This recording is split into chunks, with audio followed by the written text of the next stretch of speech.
Alexandria Ocasio-Cortez has been pushing to defund Israel's Iron Dome defense system. What is the Iron Dome defense system? Well, it is a system of anti-rocket rockets. When rockets are launched from Gaza or other places, the Iron Dome tracks those missiles down and destroys them in the air. It is a defensive system to protect Israel from terror attacks. For that reason, or for whatever reason, I don't know, for whatever reason, AOC wanted to defund this $1 billion taken out of the budget bill so that Israel would not get funding to build their defensive system. Well, it went to a vote. And unsurprisingly, 420 people voted yes to fund the Iron Dome. That is bipartisanship right in front of your eyes. AOC began crying. I think this is important because it shows you, look, I know a lot of people are probably like, oh, Tim's just ragging on AOC.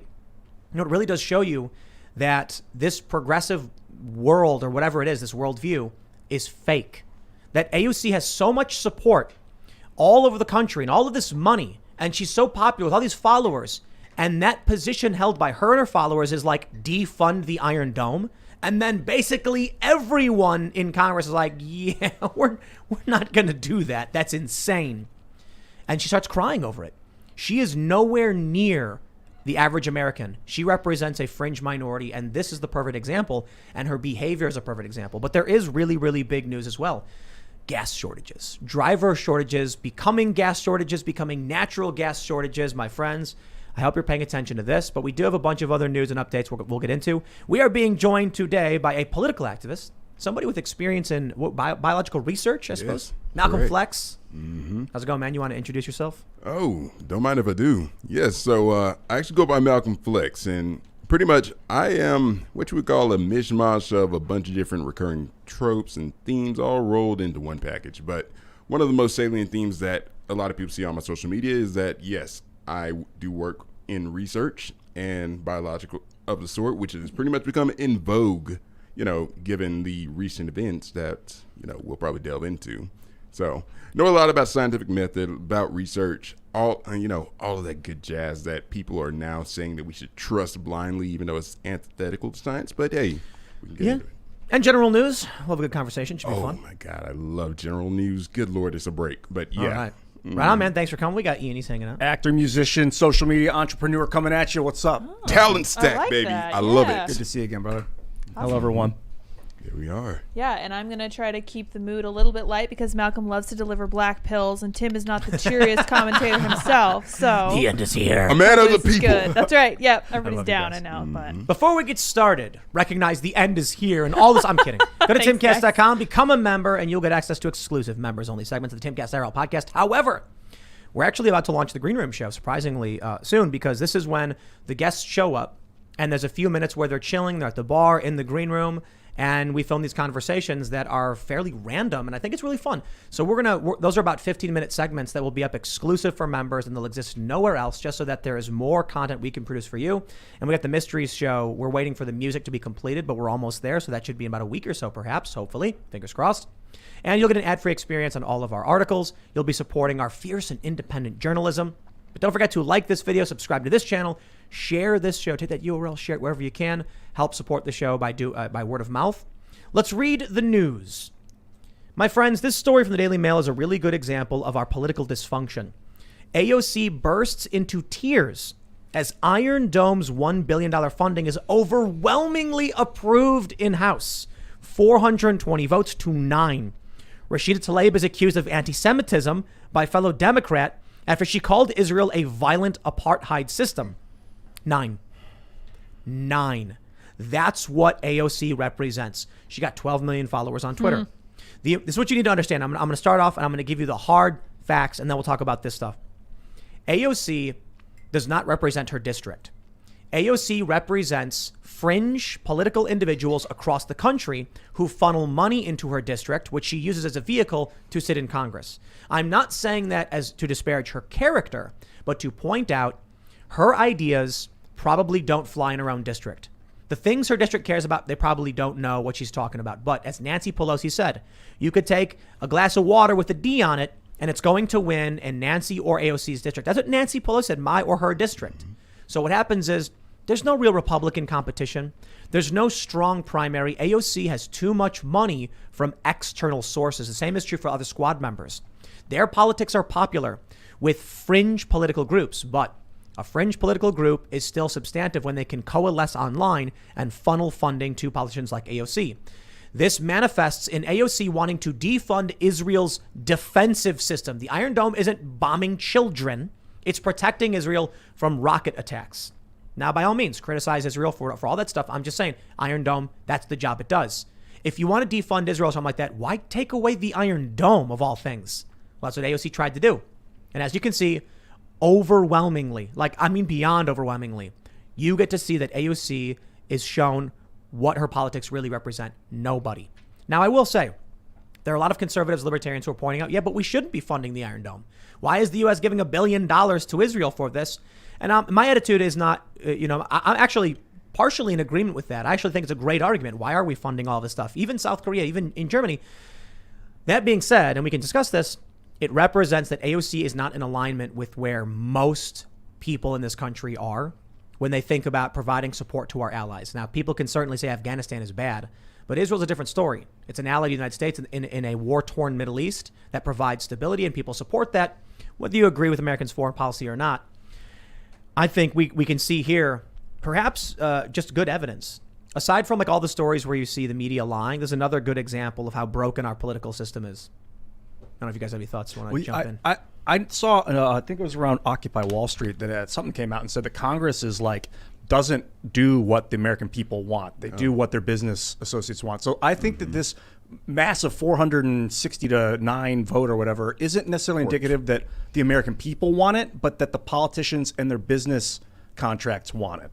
Mm-hmm. I somewhat agree with you. It is true that Congress, public opinion typically does not move congressional votes. But I gotta say, man, I do think the majority of Americans want to make sure Israel's not blown off the face of the earth. That's definitely a big sticking point, especially just even when you look at moderate Democrats. I mean, they still have a healthy respect for Israel. And, there is still a very big religious section of our country. And, Israel holds a specific significance, whether or not you want to debate against that or you want to debate for that. A lot of people, Israel's still near and dear to them. Now, I have the question, though, for AOC. Why do you want to see brown people get blown up? Why? And again, it's a mindless talking point. It is. There's a legitimate talking point in why are we providing funding, to these foreign, we should, America first is an argument, right? Yeah. We should fix the pipes in our own cities and the streets and the infrastructure but then there's there's a legitimate argument for the Middle East is horribly destabilized. Israel is a stable nation. They're an ally. Yes. I get the argument on the libertarian stuff about funding and foreign policy stuff. Okay, I get that. But we're not talking about sending in troops. We're not talking about, occupation. We're not talking about allowing them, selling weapons to the Saudis. We're talking about the Iron Dome. Now, if you want to talk about Israel being bad in terms of how what's going on with Gaza and the missile strikes, I'm fairly moderate on this one. I do think I think the real argument comes from the libertarian position, not necessarily just right wing, just the general. Why are we focused on foreign excursions? The founding fathers said we shouldn't be doing this kind of stuff, and we are. Okay, fair point. Most Americans, I think, recognize that we have international allies and that Israel is particularly vulnerable with all of these different places in the Middle East that want to blow it up. So we provide them with military support. And out of $3.5 trillion, $1 billion isn't as much. I got to say, if you come to me and you tell me that they want to do $12 million for Pakistani gender studies, I'll be like, that's insane. If they say, we think there should be a missile defense system for Israel, I'm like, well, that I understand. Yeah. Now, I'm a bit of a milquetoast fence sitter on this one. There's a foreign policy argument versus a supporting our allies argument. The point is, AOC doesn't represent doesn't represent America in this regard. I think she doesn't represent America on most anything. She represents the fringe minority. She doesn't even go there. I mean, it's an odd position to have. Number one, that it's a defensive system, as you've reiterated time and time again. Why do you not want a nation to be able to at least defend itself? You can take the side that you want, that you side with Hamas. You think that a lot of the people over there on that side have been basically disenfranchised by the Israeli government. And again, that's the conversation to be had. But at the same time, why do you want to basically disarm a group and allow them to be vulnerable to more combat, more injuries, and proliferate the same warfare that you complain about Israel, just engaging in? That's a big issue. So I'll say this too, Ian. Like, I definitely agree with you on the politicians are just supported by their big corporate donors and the political action committees. What do you think would happen if we defunded the Iron Dome? Oh, you'd probably see more attacks on Israel, I would imagine. I mean, that's a vague way of saying what might happen. And what will those more attacks result in with no defensive capabilities? Obviously, like death and destruction of the infrastructure. I think it's a really Of the kind infrastructure? Yeah, the infrastructure. You mean the people will start getting killed? Death and destruction of the infrastructure. It's kind of like a pie in the sky, kind of an ignorant thing to be like, if we stop funding it, then it'll go away. I mean, you see what cutting things out cold turkey did over there in Afghanistan, right? Again, you can say what you want. Yeah, we shouldn't have been over there, but now that we're in it, again, you cannot just leave it worse than you came in, and that's the problem. That felt like it was on purpose. Yeah. Again, I know you said it multiple times. They're punishing the anti-war people. They're like, hey, this is what happens when America doesn't get involved. People kill themselves. Stuff happens. A lot of really great questions have arisen recently, which is really, things are getting kind of weird, right? So first, people were saying, oh, we shouldn't be in Afghanistan. What about South Korea? Or why are we there? And I'm like, that's actually a good point. Like, I understand why we're there because North Korea, they're still at war. And because they'd love to just trample in and they need support. It's a good question. We went there because of basically the Cold War, these proxy wars. And why are we in Germany? Now that Donald Trump asked, and we all agreed, why are we in Germany? Like, let's get out. So Afghanistan, I get the idea of like protecting Afghanistan, but all of a sudden people started saying, hey, wait a minute. If we shouldn't be there, should we be in these other places? And I think a lot of these places, the answer is no, we shouldn't. I think the answer for Afghanistan, no, we shouldn't. However, I think the answer for Afghanistan was don't abandon Bagram Air Force Base and provide logistics so that the Afghan army can maintain defense of their cities and not let them fall so quick. And then lie about it after they're sitting up here begging you for your air capabilities. Just a little bit, just a smidgen, maybe a drone strike here. Hold off the bad man. For once, Joe Biden, for once when you're being asked. Ran off on the plug at midnight. He did the drone strike, but he killed kids. And Yeah, I'm like just 10, like, right? 10 people. Mission accomplished. Righteous strike, guys. Righteous 10 strike. innocent We people, did it. not all we were Yeah. asking you to use your military capabilities against the guys who are executing the Afghan soldiers, not the kids in the building in the urban environment. What is? So look, it's the Democratic Party, man. I'm sorry, they're a disaster in this regard. You know what else is crazy though is one of the other things that's coming out of this political space with the overt tribalism is now we've even got, I think in Florida, they're questioning all vaccine mandates, where they're basically like, someone said, oh, well, you're saying no vaccine mandate for COVID, but what about mumps? And a guy went, Okay. that's a good point. Yeah, let's get rid of the vaccine. And then everyone's like, wait, no, don't do that. Too fast. We're opening doors that should not be open. And again, it's just the Democrats are pushed there. They're treading on sacred spaces that, we have had long-standing traditions for. And now they're over here trying to erode those traditions. And it's starting to cause a lot of people to ask questions like, okay, so why are we doing it this way if you're saying that this doesn't work? And the truth is they don't have an internal layer of consistency behind their reasoning. It's partisan politics at its finest. And it's something that you get when you don't have two healthy wings. You don't have a healthy Democratic Party. Let me just say that. Yeah. And the Republican Party is finally reforming under this new populist base. So what ends up happening is that when one wing is not healthy, it's going to try to choke the other. It's going to fall. Yeah. And then what do you get? You get single party politics. People like AOC that sit up here and start pushing these fringe beliefs because, again, they need to, they got to say something. Well, look at, you look at some of these news stories. Like today, there was a story about Steve Bannon. And all these leftists are like, Steve Bannon admits to planning the insurrection. And then you actually watch it, and Steve Bannon's like, on January 5th, I was talking about Trump to help organize a rally. And I'm like, oh. And they took that and they turned it into him saying, like, them saying he planned the insurrection. And then you get Lawrence Tribe being like, why isn't the DOJ acting? He's confessed. It's criminal code, blah, blah, blah. And I'm like, they don't know that the FBI said there was no insurrection, or they're just idiots. Now imagine this. A group of people who don't know what's going on, who believe all this fake news and false framing, then going and voting on policy. Yep. For AOC, she got a cold wake-up call. Like, hey, guess what? You're in a cult. People don't want this. Look, I don't like the foreign intervention in forever wars. Israel's different. That's a rock and a hard place for me because I understand the libertarian argument of like, let's not just give funding to Israel. What's the point? And then also, we're not asking for a military occupation. We're not asking for an invasion. We're just saying like, these other countries want to wipe Israel off the face of the earth. Okay, they can get a missile defense system. I'm not necessarily a big fan of that idea, but I'm also not in the position where I'm going to be as strong as I was on Afghanistan or these other countries and be like, pull out all U.S. support for weapons and all that stuff, right? It's like, what do you do? Again, you're already in it. You got to actually go win it. But can I just say one thing? We need our top meme makers to get on it. Make a meme of AOC crying with 420 in the background. Do it. Yes. This is for American history. We need this. Come on, guys. Absolutely. Dude, I like, she's legit crying. No, I'm not even playing. Like, look at this. So she's like, being comforted. she's crying. That's crazy to me, man. Oh, God. This Israel thing is so wild.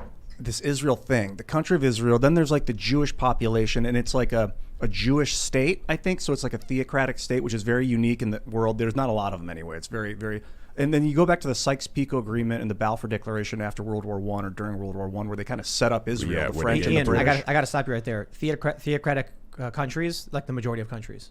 Yeah, like Middle a East. religious They have government. They have They're state hardliners. Yeah, religion. they is do. a sexy They word, do though. exist, but they're not. I guess not unique, but uncommon. It's mostly No, Most states aren't religious states. Yeah, they are. They actually are. America's particularly unique in that Well, regard. Russia's not.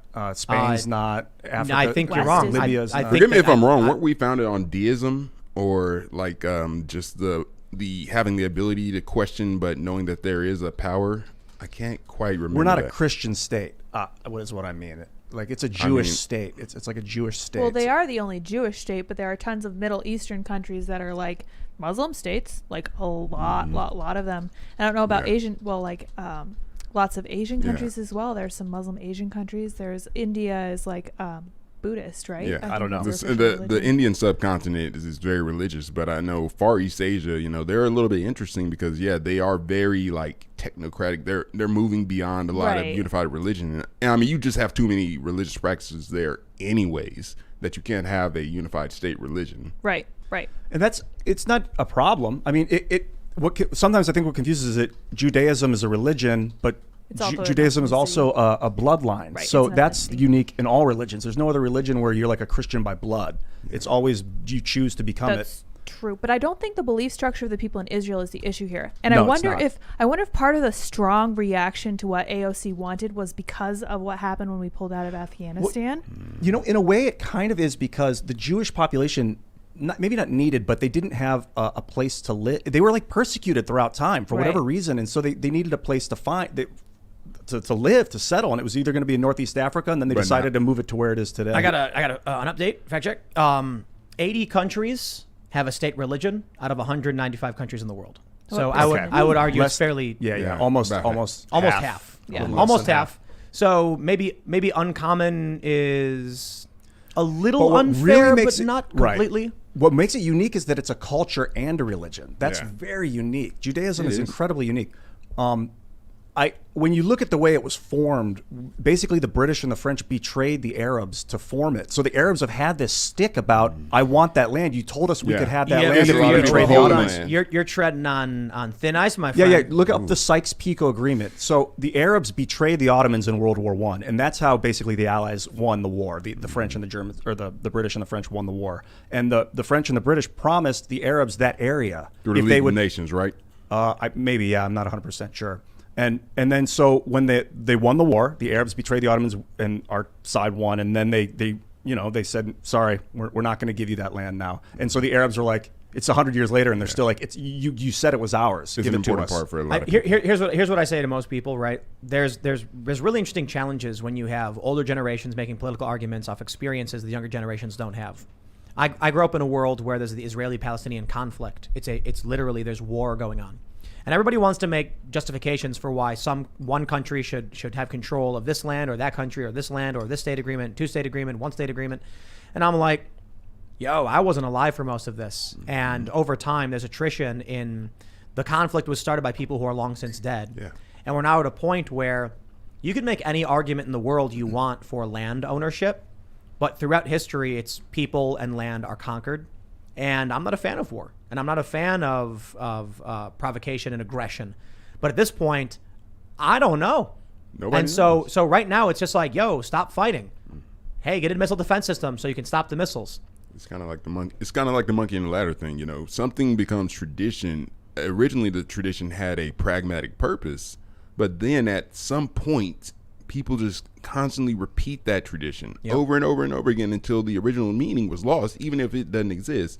But now the question I have is, if you support Israel, but you're also fairly, conservative, does that mean that you support a post-national authority making such a big ruling, such as this land should be ceded to the Israeli? Because that's what the League of Nations is, and we fought against post-national authorities like the EU, that whole deal, trying to have this whole one world order type of thing. That's what they tried to establish back in the day.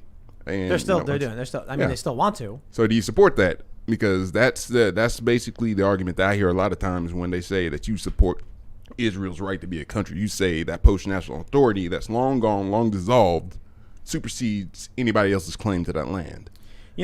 We got this. This is a much too complicated subject for Well, I would say I don't support post-national authority, but Israel is a country now. It's there, so we can't pretend like we're not deciding whether or not we're going to create it anymore. It's there. It's like Afghanistan. We shouldn't have just pretended like it never happened and disappear. We can't do that with Israel. Israel's a real place. We got to treat it like it. Well, there are challenges with the West Bank. Yeah, because Palestine supposedly is a real place. But I don't have enough knowledge. Yeah, I'll get flack if I'm like, hey, the West Bank and the illegal settlements, what's up with that? And then I'll get two completely distinct arguments, completely distinct sets of facts, and I'm like, this history is so deep seated that you can actually look up historical sources that will contradict another historical source, and it becomes impossible. Exactly. Too many motivations. We just have to let it play out and hope, and depending on your religious predilection, pray that there's some kind of peace there. I would pray for religious tolerance among the Arab, or what is it, the Judaist population, the Jewish population, and then who the Arabs are Muslim, Muslim population. Like the United States is so wonderful with our religious, congruency that I would love to see that there. In Israel, it's like I've been to Tel Aviv. You walk around, everything's like, it feels like America almost. I mean, obviously people are speaking Hebrew, and I couldn't speak a lick of Hebrew, so I was unable to shop. But I'm walking around, and it was just like people going to malls, and there was like food carts and stuff. It was just fairly urban and I say secular in the sense that people wore regular clothes like you'd experience in any major city. Mm-hmm. I've been to Egypt, and when I was at the Hilton, they had a casino, and Egyptian citizens it's illegal for them to enter. Mm-hmm. I've been to Morocco. Saying they have these laws. It's very, very, very different. So you go to Israel, and a lot of people are like, it's a very secular place in the middle of a lot of religious theocracy. I feel like that's almost a prototype. And I know there was a lot of financial interest when it came to Afghanistan, but I feel like that was kind of the prototype for what we were trying to set up in Afghanistan. Minus, again, Halliburton and all the military contractors, and, again, setting up that whole Qatar-Turkey pipeline deal, having staging area over that way. Well, how about we move on to a different subject? Speaking of the Qatar-Turkey pipeline. See, that's a good one. A lot of people don't know a lot about the pipeline. The Qatar-Turkey pipeline is basically the basis for what the U.S. involvement in Syria. Mm-hmm. I love bringing it up because people need to know this. The U.S. has been preparing to invade Syria going back well before the Syrian civil war. They wanted to have Qatar build a pipeline up through Syria, through Turkey, into Europe to offset Russian gas monopolies. And Syria said, we will not betray our ally Russia. So then the U.S. is like, we're going to destabilize Syria, and then they won't be allies anymore. Proxy and wars. Surprise. We needed access to Europe, and Syria was in the way. And then Russia and Syria said, we're going to have Iran tap the same gas well and then send the pipeline through Iraq. And it was just like, wow. Basically, the U.S. had a plan, and they were like, we're going to undercut you. And the U.S. was like, war. But anyway, speaking of gas, we're in trouble, baby. We got this story from DW.com. BP limits UK petrol deliveries as driver shortage bites. The oil company is set to restrict deliveries of petrol and diesel to some gas stations in the face of a driver shortage happening in the UK, like we saw here in the US. A lack of drivers, a lack of stations, and then what we saw in the US was that the federal government comes out and they're like, there is no gas shortage. And then you're like, then why are all my gas stations empty? Oh, because your gas stations are empty, but we have gas nationally. And it's like, yo, that's a gas shortage. Like for me and my family and where I live. And then we get this from The Economist. Natural gas shortages threaten government's green goals. The US dollar is backed by energy, by oil, by fossil fuels. People need to understand that the comfort of their lives here in the United States is based on the fact that we print these dollars, we borrow this money, we can just manifest it, and we can buy oil with it. But with these energy shortages, you want to talk about crises? A food shortage is bad. What you going to eat? But if we have the energy to produce, it could be an economic bump. But if we don't have the energy, if we don't have the drivers to transport it, the long fall is coming soon, man. Addicted to electricity? I remember I said built upon it. Are we addicted to the chair? Like we're sitting on chairs. I'm addicted to oxygen. No, but people say I'm we're addicted. addicted to fossil fuels, and I'm like, no, fossil it's fuels are the electricity. support beams which support our civilization that Life we've built possible. upon. When we're in a skyscraper, we're like, it's unfortunate that we're addicted to these central steel columns. No, that's just what we built to maintain the structure and structure. Yeah, I of think this. electricity is a natural evolution of our species. it is to a certain extent. I mean, again, electricity powers a lot of processes. You need electricity just as a mere means of converting, energy. And Let me ask you a question. yeah, How do we make electricity in the United States? you do have to use gas. You've got to power certain mechanical apparatuses, and those run on the chemical energy from gas. So, what do we do with the gas? I'm not trying to put you on the spot. No. It's Pretty much, this you is- drill it.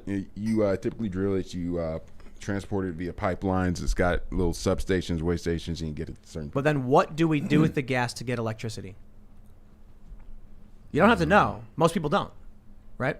Go ahead and tell me. So we, in gas factories, we will burn the gas to heat water, Right. which creates pressure and spins a turbine. Yeah. A large magnet and a rotating magnetic current creates an rotating magnetic field will generate an electrical current. So, but natural gas isn't the only way. It's not the most prominent. I think coal is actually still the most the plurality of how we produce energy. Do you know how we turn coal into electricity? Go ahead and tell me the process. All right, so we heated it. We set it on fire, and that energy out of the coal heats water, which creates pressure, and the steam pressure exiting, the system will spin a turbine. Large magnetics rotating will create an electrical current. So, do you know how solar farms generate electricity? Or actually, this is nuclear power. You know nuclear power? Yes. Now, nuclear power is that's actually one of the easier ones, where you actually split, say, a subatomic particle. Again, it actually releases the alpha waves, the beta waves, but the gamma waves are high energy, and then you can actually contain that. And How do we utilize it. turn that nuclear reaction into electricity? The rods are sitting in water, which boils Cooling it. steam pressure, Yep. then spins a turbine, a large magnet. All right, now solar farms. This is my favorite. I love this. Oof. Man. Now, there's two kinds, to be fair, but early solar farms were giant arrays of mirrors focusing sunlight on large vats of, I believe, salt water, which pressurized to spin a turbine. The way we make electricity in this country is figuring out ways to boil water. I'm sensing it. I was just about to say, I'm sensing the theme. It's salt, molten salt. They'll Thorium mirror- salt reactors. Yep. They'll boil yeah. salt, and it'll stay hot for days, so you Yeah, get heat it's all very night. conductive. And then you can boil the water with it. We do now have photovoltaic solar fields, which it actually, the photon hits an electron, causing it to move, generating a current. And so once we get to a certain level of efficiency, but the simplest way to put it is we generate electricity by spinning turbines. Getting a large magnet to spin creates a current. So we have tidal energy. This is really, really cool. When the tide comes in, the pressure against the generators spins turbines. You got geothermal, the natural Right. gas from the vents spins a turbine. You got wind, literally just wind spinning a turbine. So we're just trying to make things spin. That's how we do it. Basically, that's the mechanical process right there. Exactly. So I'm not trying to put you on the spot. It's just no. most people don't know because they don't look into it.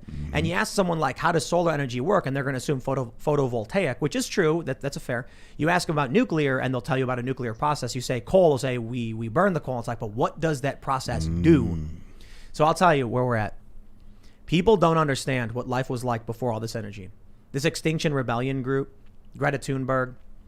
You want to go back to 1850? I mean, we still had fuels back then. Go back to when our number one source of fuel was wood. And then you're chopping down trees, you're chopping them up, you're burning them for heat and for smelting and stuff. And you will see a life you do not want to live. Now, I'm not saying it's not a life worth living. I think working in the fields with your bare hands good. and having a cow or a bull pull the thing to till the fields, the till or whatever it's called, Today, we have such an abundance of all this energy. Gigantic robots do all the farming, and we sit back in our lounge chairs eating our ho-hos and our Papa John's, watching the football game. That is coming to an end. More calories in and calories out, but that changes. And yeah, we built too much of a society around, it's like when you scale up, eventually you have to create new processes that can help you mass produce energy, mass produce everything, and again keep going. But what happens if that energy source gets cut off? You're left with a bunch of useless machinery that you can't even run. And here's the scary thing. All right, we built an infrastructure on this chemical process, notably like diesel and gasoline. If we lose that for whatever reason, these machines we have, what do we do?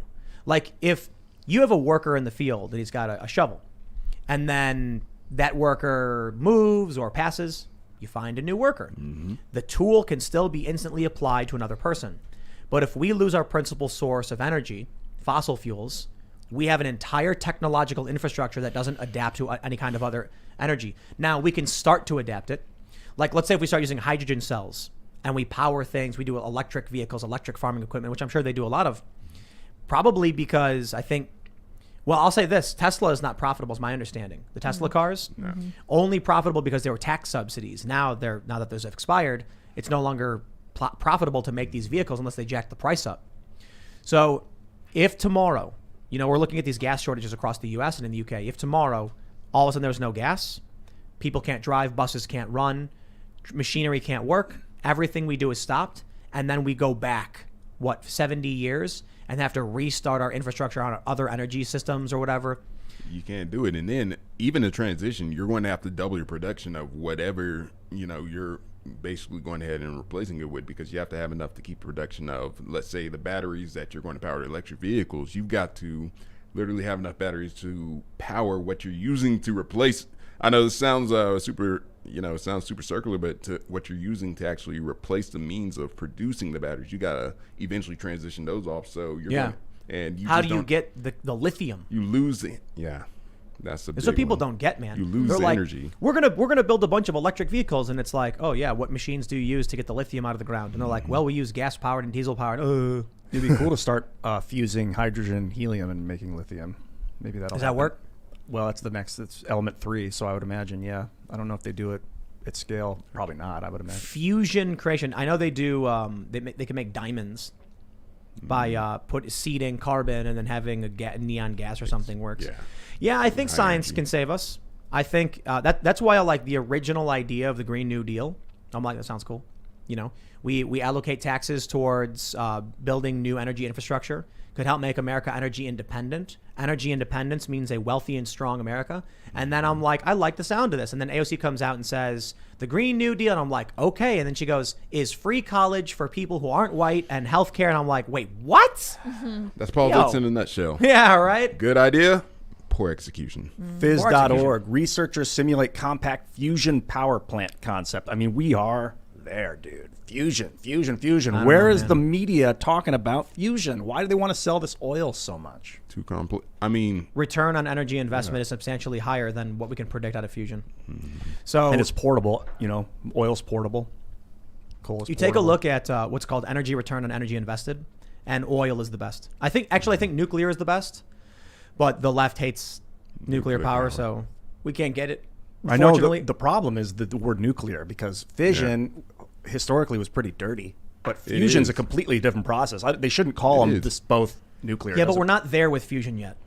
Will we ever be? We've always been like 5 years away since like the 80s. Because how do you take it from pre-production to actual production, for the big time, if you still have these challenges? That's the question that you actually have to ask with fusion. Like what challenges? So typically with fusion, I think that to reliably, it's kind of like what Tim said, when you actually deal with like energy costs, like it's an extremely expensive process. I think I remember, if I'm not mistaken, with fusion, where they actually use magnets and they actually force the molecules together, and again, or they actually force the subatomic particles together, and it releases the energy. But I think that it just takes so much energy to actually do that again, you're going to lose out. They'll do like heavy water, which is called deuterium oxide. It's hydrogen H2O, but the hydrogen has an extra neutron, so it's heavier. And they put it inside of a palladium lattice, and then they they do something. I think they electrify the palladium, and it causes whereas hydrogen is so light, it will fly away from itself when they aim it. But because the heavy water is heavier, they can ram it into itself and create helium. That's one way they can do tabletop fusion. And then what happens, I guess, is the system causes some kind of like vibration that they have to figure out how to capture. Mitigate. So right now what's happening is they've reached ignition, but that's like, you ever try and start a fire with a torch and you're holding the torch on the wood and the wood starts on fire, but then as soon as you take the torch off, the fire goes away? You need to get the energy levels to enough where it's self-sustaining, and we're not there yet. So fusion sounds fantastic, but nuclear energy is probably our path out of this. The only problem is you've got an activist left that won't let us do it. Fission, yeah. There's 3 Mile Island, and what else? The Russian nuclear plant Substantially more people have died from coal mining than from nuclear energy. And I get it. Fukushima is really, really bad. It had devastating consequences we probably won't even know about for a long time.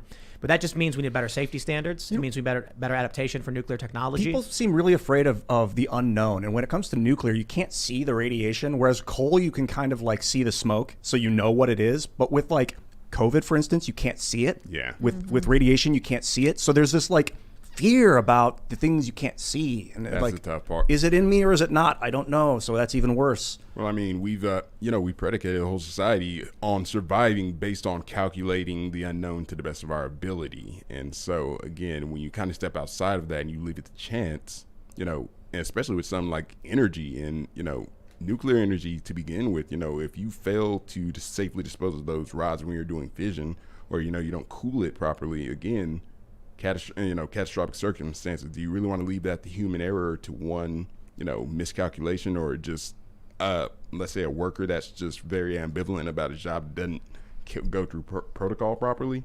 I heard a crazy story once where like some diver got sucked into a nuclear cooling system intake tube, and he was swimming in the nuclear pool totally fine because radiation can't go through water. Oh. Yeah, so he was like at the top, and they saved him, and he was like, I had this theory about recovering nuclear waste. The corium the core is called corium. It melts when there's a meltdown. It's producing so much heat. The heat's not getting out of the core, so it keeps getting hotter and hotter and hotter, and then it just melts, and it goes through the thing that's holding it down into the ground, through the ground.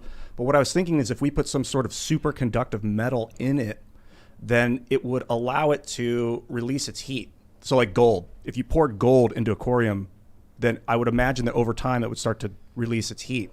And then you'd have this hardened corium gold thing, and then you could maybe retrieve the gold that way. Maybe there's some infrastructure utility company sitting there going, Ian has just solved the problem. We need to You've done your research on it. Yeah, I was looking at the temperatures of gold. Gold's a good one. There are other Superconductive.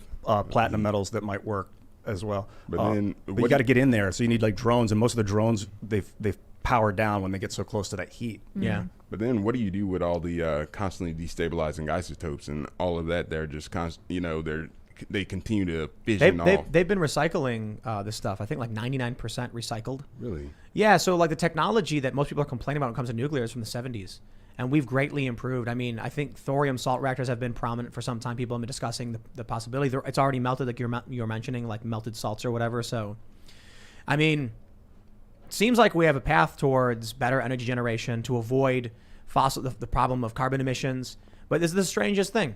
You get these people like Greta Thunberg yelling, "How dare you," demanding that we cut all fossil fuels. And we're like, I think nuclear energy would work. And they're like, no, you can't have that either. It's like, do you want me to live in the woods? I'll chop down trees. That's exactly That's it. what they want. That's exactly it. They want us to go carbon negative. And I mean, the deal is, again, there's no way to stop this whole climate change bugaboo that you want to let you go carbon negative, which basically means that you have to start destroying a lot of manufacturing, because you can go carbon neutral. What do you think they're doing?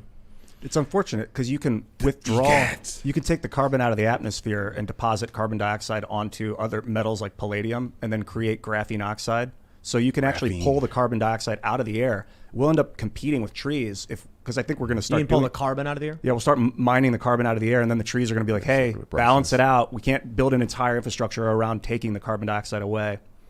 But that's better than destroying industry, because we're going to have to learn how to synthesize oil in other ways, like super pressurized dirt. We've done that. We've grown algae and then made petroleum from algae. Burn it off, recollect it. I was listening to this podcast called what was it called? Like Stuff You Should Know? No, what is it? I think it's Stuff You Should Know. Maybe not. Maybe I don't want to. That's a really big one. Yeah, and they were like, it's like three guys or something. And this was a couple of years ago. They were like, what are we going to do when there's no more, fossil fuels are dead dinosaurs? What do we do when there's no more? And the one guy goes, there's not going to be any more dinosaurs, dude. And I'm like, wow, people listen to this stuff. Fossil fuels are not dead dinosaurs. Please. Did you guys hear about these nuclear batteries? They're taking spent nuclear waste and putting it inside of carbon glass, like carbon diamond glass, and it's producing they say 10,000 years of electricity out of it. It sends these particles out. And I'd have to see that. Oh yeah, that's awesome. Let's see if I can pull this up. This came out last year. Batteries that never die. Nuclear batteries. Really? It's all over. If you look up nuclear batteries, you'll see tons of stuff on it. 10,000 years. So not never. In the grand scheme, they'll be like, they only last 10,000 years. We live for 900,000, so it's not good enough. A new approach to carbon-free tech. And it recovers nuclear waste. That's one of the cool things about it. That sounds awesome. Now, the question I have to ask, though, is, again, is the carbon really as detrimental as they keep saying? Because I think they said back in, 2012, that we were past the anthropogenic tipping point of carbon to where there's no way we can recover. Everything's set in motion and this, that, and third. So I have to pause and just ask. And again, I'm not an energy expert by any means, but haven't we already hit the point to where, if something was going to happen based on all the carbon buildup in the atmosphere, aren't we there? And hasn't everything still been okay? And, Obama's still buying the beachfront property and all of that, there's a certain level of trust that's been eroded in what these people are saying, to where should we really be devoting a lot of energy towards, all these emission standards when we cut our manufacturing, we cut our industry, and then China's basically over there producing all the dirty energy they want, and you can see the clear financial impetus for it. So, is it really that important? I got this website, Energy Live News. Never heard of it, but they say eternally charged smartwatches to become real with nuclear waste-powered battery could last up to 28,000 years. They say the battery for the smartwatch will last eternally for its entire lifetime. We should have this smartwatch released within 18 months. Cool. Then you can put those in your car. You'll be able to put those. Maybe you could be able to stitch them into your clothing. Why couldn't you have a smartphone that just never died? Exactly. That to me, that's crazy if that's true. Yeah, then they wouldn't make all the money selling you the power blocks separately since they don't put them in the boxes anymore. So are they going to be able to contain the radiation so you don't die? Yeah, I think so. These things are really cool. These nuclear batteries is a big deal. Dude, I got to make this call, get these dank tweets off. I can't be concerned about those minute, those minute details, guys. Come on. It's way more important. So couldn't you just hook up one of those batteries to the outside of your house? Because I know they were talking about Tesla batteries, and I don't know if there's a similar application. Theoretically, yes, you could. I don't know. You have to have a really, really big version. A smartwatch is tiny. Right. The nice thing is it encourages nuclear power, because you're going to create more nuclear waste that you can convert into batteries after you're done with the power plants. Yeah. It's just kind of like what Tim said, with the example of, again, the use of turbines. All of our energy production methods just scale off of one simple theme that once we unlock it, again, we can continue to just scale it up and innovate and turn it into something new. But man, we're asking too many questions. The EPA is going to start knocking on our kicking it. EPA, open up. As far as I know, these aren't steam. I think it's alpha. I think they release alpha particles that vibrate. You can look them up on a Wikipedia. I know they give you a nice kind of a visual overlay of what happens inside the battery, how it releases these particles outside through the carbon glass, catches the energy. I'm not sure if it's using piezoelectricity or not. Sounds like an opportunity that we're not going to get to because the left doesn't want nuclear power. So come, expert, come join us. Some progression. Yeah, what is it? Big business? They're like, no, let's just stick with what we got, ride it out. But we're cool on that. We could have infinite energy, but I think we're okay. I'll tell you, it feels like what the left does. They accuse the right of all the time. They project. So the left has big business interests driving a lot of their agenda. And then they accuse the working class rural guy who's like, I want to vote for the guy who's going to end the opioid crisis. And they say, you're working for big pharma. And it's like, I literally don't want people buying this medication while you're promoting massive no liability contracts. Bingo. And I mean, again, you got to think about it. If you were an evil, well, not even evil, if you just wanted profit at all costs and you wanted everybody thrown off your trail and you have control of all of the mass media apparatus, wouldn't you just project? Wouldn't you just, publish falsities and say your enemies are doing that? Given how, humans are devolving to the point where we're exhibiting a lot of tribal behavior, a lot of our primitive, just urges we're kind of giving into, and that whole tribal behavior of this other guy's wrong, we're right. We're going to fight you tooth and nail. You know, there's no discussion in the middle. That's what they're taking advantage of. Like I mentioned on the Russell Brand interview I did, he put up a segment about Civil War, and the comments were right-wing people saying Tim Pool's a leftist and left-wing people saying Tim Pool's right-wing. Success. And I'm like, isn't it amazing? There's no middle. You're either with us or against us. Exactly. And that's where we're going. I will say, though, you take a look at independent voters, I can have a conversation with, I'll throw it back to when I went to Sweden. You know, when Paul Joseph Watson was like, I challenge a journalist to go to Sweden or whatever. And I was like, I'll do it. And he was like, I was kind of just taking the piss. And I was like, I'm going to do it anyway. And he's like, all right, I'll donate to your thing. And then his whole attitude was very much like crime is really, really bad. And I said, well, it's not that bad. It is worse. It's worse than it's been, but it's way worse than America. The thing is, it's relative. The people in Sweden, they saw 1 murder the prior year. Now it's 13. That to them, that's massive. I mean, that's a 1,300% increase. So they're freaking out. But it's not like there's a war zone going on. And the response from Paul on Inforce was like, oh, interesting. Yeah, I hadn't considered that. Thank you, Tim. And I'm like, what am I supposed to do when the guys at InfoWars are the ones being like, oh, well, how about that? Reasonable. And it's the people on the left being like, you're a liar and you're crazy and I won't talk to you. So it makes it impossible. I mean, look, I'll tell you this. We've invited a ton of lefties to come on the show. We say it all the time. They won't do it. They just don't do crossovers. Maybe with some libertarians, but I guess, you know what I think it is? I think it's we fact check in real time. We have NewsGuard certified sources, which has a bias, but we use that specifically to be like, hey, we're using a biased source on purpose. It's Microsoft, for instance.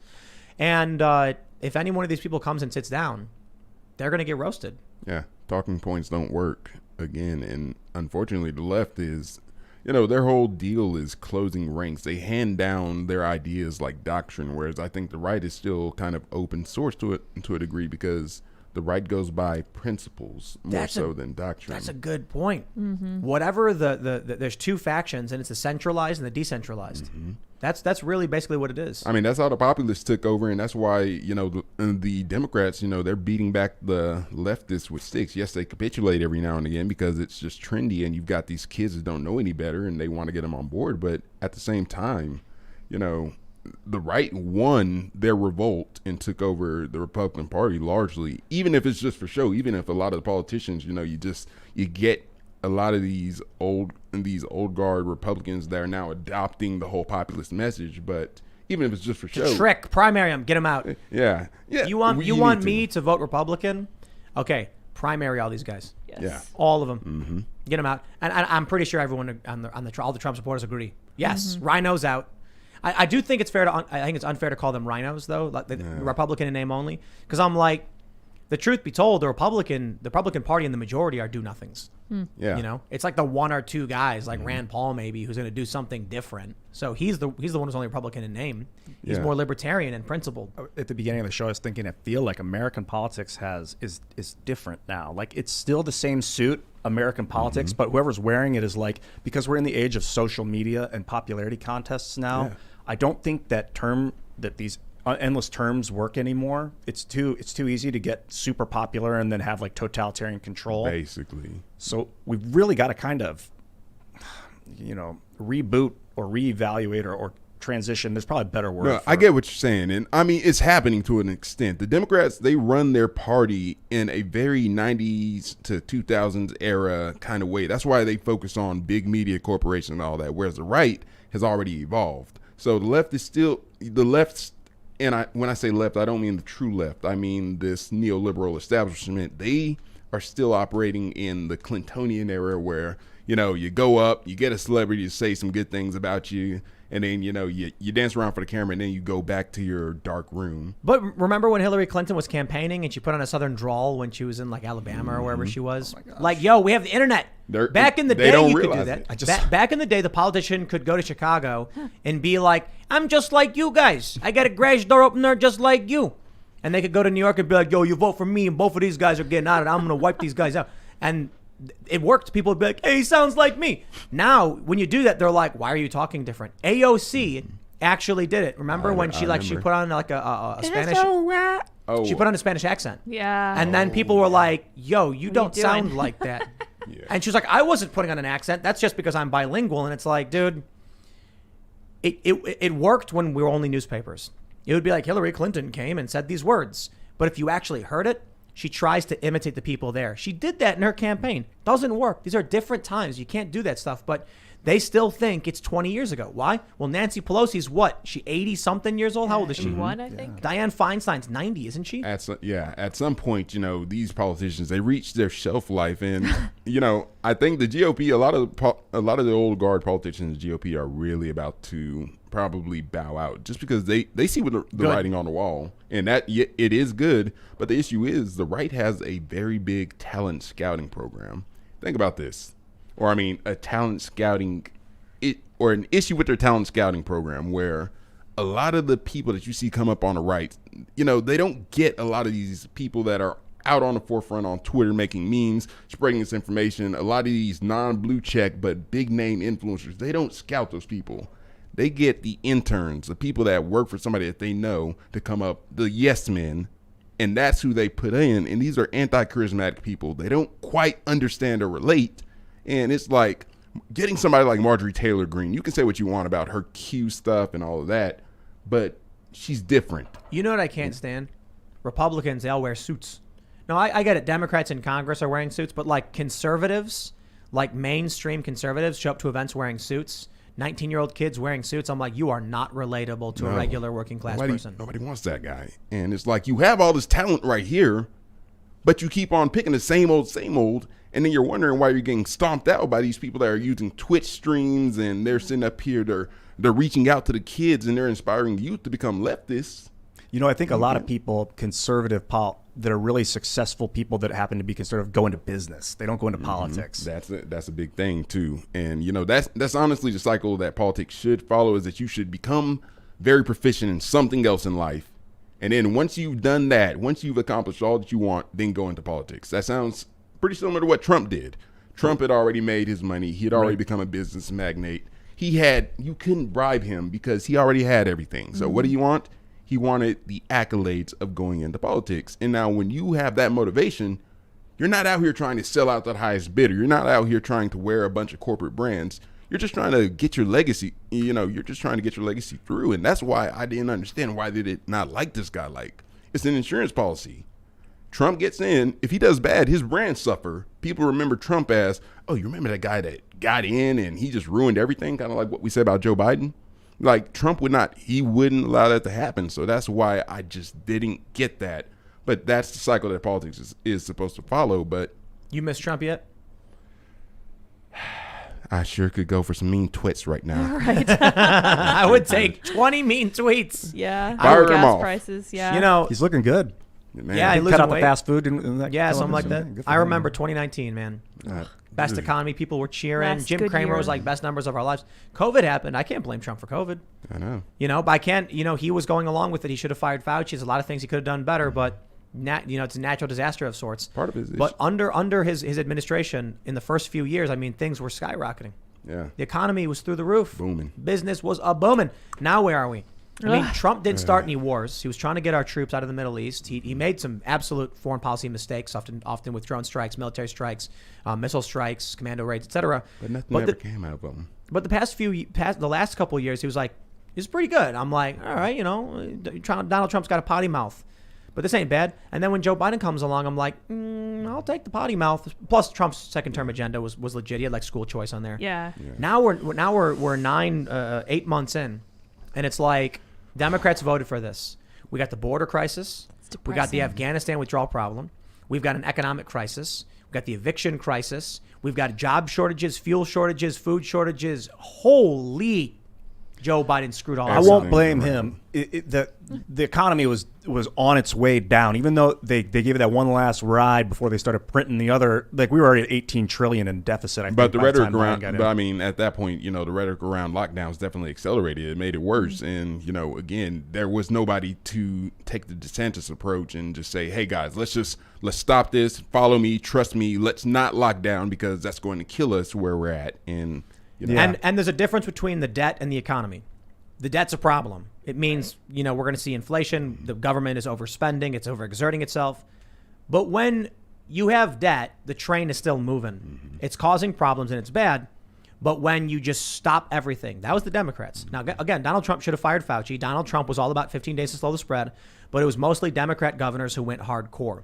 Trump does deserve some of the blame for the COVID response. Absolutely. Could have fired Fauci. He could have said no to a lot of the stuff. Thought he was doing something good. He was like, I'm going to race a vaccine out as fast as possible, everyone. Yay. Well, that was Yay? part of the issue, though, that we took a vaccine-centered approach. Again, Trump's original idea with the red and green zones, or however they did it, again, just testing, rapid testing. That was a much better approach. Rapidly test the individuals, make sure. Number one, the fact that we're still using PCR is just, it's an affront because PCR doesn't detect whether or not you're carrying a viral load that you can actually transmit. A rapid test would be very much suited towards that because that basically gauges your load, whether or not you can actually give somebody COVID or you can't. And then you quarantine the people, basically tell them, hey, go ahead and do this, stay away from these people, and you keep everything moving. The fact is, we took a vaccine-centric approach where we wanted to lock everything down until we got vaccines. Well, we got them. Well, hold on. We wanted to lock everything down for 15 days to slow the spread so hospitals didn't overload. Within 15 days, it turned into just a couple more weeks. Then it became just until we've stopped COVID. Then it's like, we'll get the vaccines. Don't worry. Once we have the vaccines, then we're back to normal. Then we get the vaccines, and they're like, okay, well, you still got to wear your mask if you get the vaccine. Then they were at the point where they're like, look, we need everyone to do weekly tests. And if you don't want to do a weekly test, get the vaccine. Now we're at the point where they're like, even if you've gotten the vaccine, you need a weekly test. That's at University of Arizona. Are they still doing PCR tests? Yes. And so this is like your expertise. You're saying these PCR tests are not accurate, not as accurate? Well, it's not that they're not as accurate. They get trace artifacts, and they basically do a polymerase chain reaction where they actually recreate the COVID particle using the other strand to the base pairing on that RNA. So they can tell if you've had COVID or if your body's reacting and you've got the antibodies, but they don't know if you're actually able to transmit it or not. So they can't tell viral load. So you could be asymptomatic with a very limited load, and they can't see that. Bingo. So they need different tests. Yeah. And I think it's really obvious they went to this direction of even if you're vaccinated, you got to get tested. Because I said this a couple weeks ago. How does it make sense that you're going to be like, you can't come to the movies unless you're vaccinated or get weekly tested? And I'm like, breakthrough cases exist, and people who have breakthrough cases can transmit to the same degree as someone with who's not vaccinated. Once you get COVID, your chance of transmission is equal regardless of vaccination status. But those who are vaccinated are much less likely to get. That's what they're saying. But if that's still the case, they can transmit it. Then doesn't everyone need a test? But they were like, no. And I was like, okay, now here we are. University of Arizona is the first to be like, yeah, everybody get your test. So do you know, so now that this Delta variant is out, are they still vaccinating for the original variant, even though there's a new variant that's traveling? So when people are getting sick with COVID, are they actually, I put it in quotes, are they getting sick with a variant that the vaccine is not prepared for? There's all sorts of different variants of, COVID. And the difference is that you can have a variant of COVID that literally does absolutely nothing. Like if you go ahead and you look at the sequencing data on GISAID, you'll see so many different, like on GISAID where they share the actual data from the PCR tests and from like people that they actually confirm positives, they can tell you what prevalence that specific strain is. They've got a bunch of them, and it's a bunch of different areas just sharing that data. So you have variants that do absolutely nothing over the actual version. That's natural because it's an RNA virus. You're going to get single nucleotide polymorphisms where, again, a code one of the base pairings skips or one of the base pairings omits and it's not the right one. And so the question is, what does the Delta variant do? Do we even know? Because a lot of people say that it's more transmissible, but you got to think the Delta variant started coming around right as everybody started getting COVID apathy.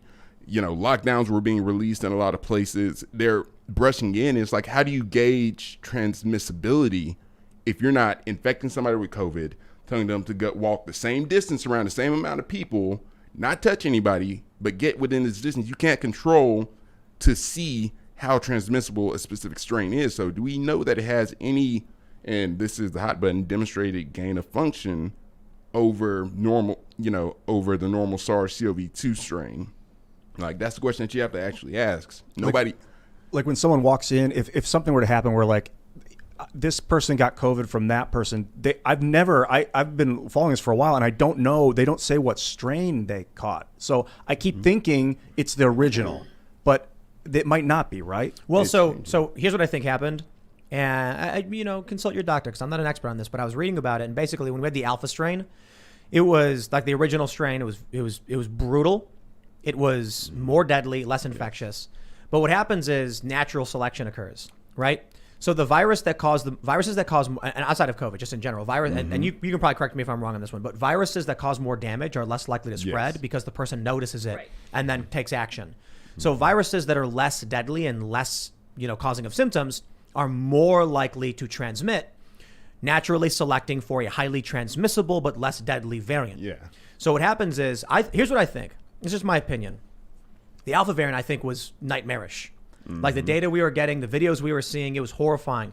We saw videos of people collapsing in the street in China. People are now saying they're fake. No, I don't think that's what's happening. I think what happened was the initial strain was people are saying it was like a pressure on their chest.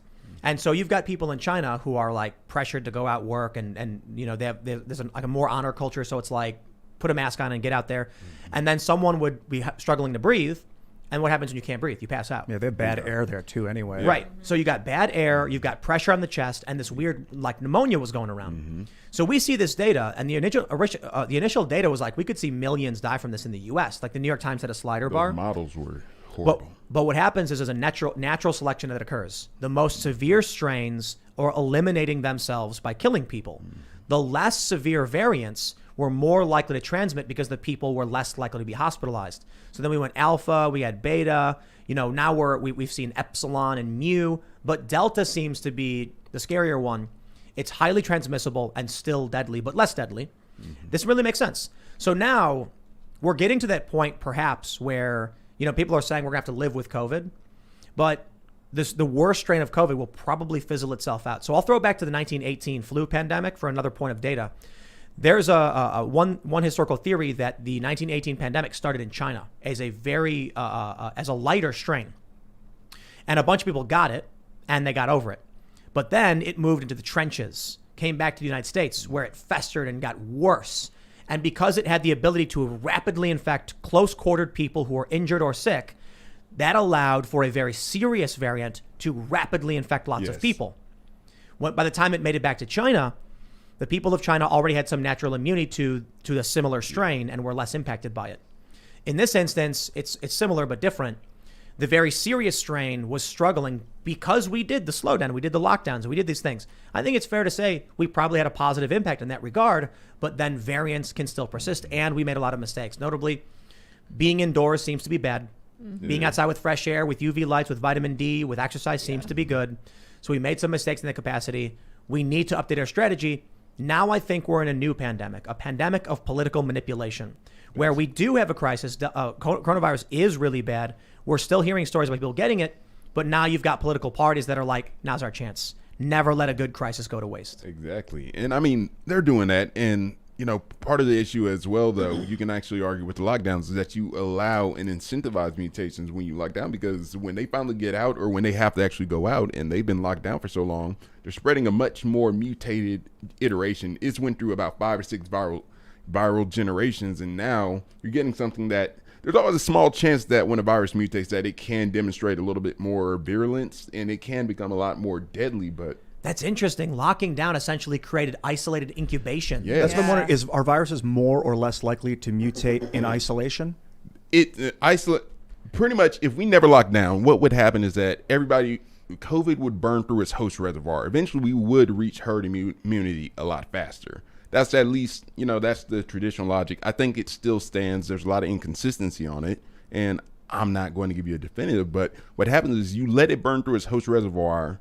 And again, people are going to succumb to the illness. That's part of the nature of it. But once it actually burns through, everybody's already immune. They're immunized. So you don't have let's say a generation 1 COVID and then generation 5, a generation 5 COVID illness going, and then generation 5 is so much different from generation 1 that eventually you get a chance mutation that allows it to spread a little bit easier. A question, if you don't know the answer, it's okay. If you become immune to like COVID alpha, can it mutate in your system once you develop immunity to the alpha? Can it? That's always a possibility. That's actually something that okay.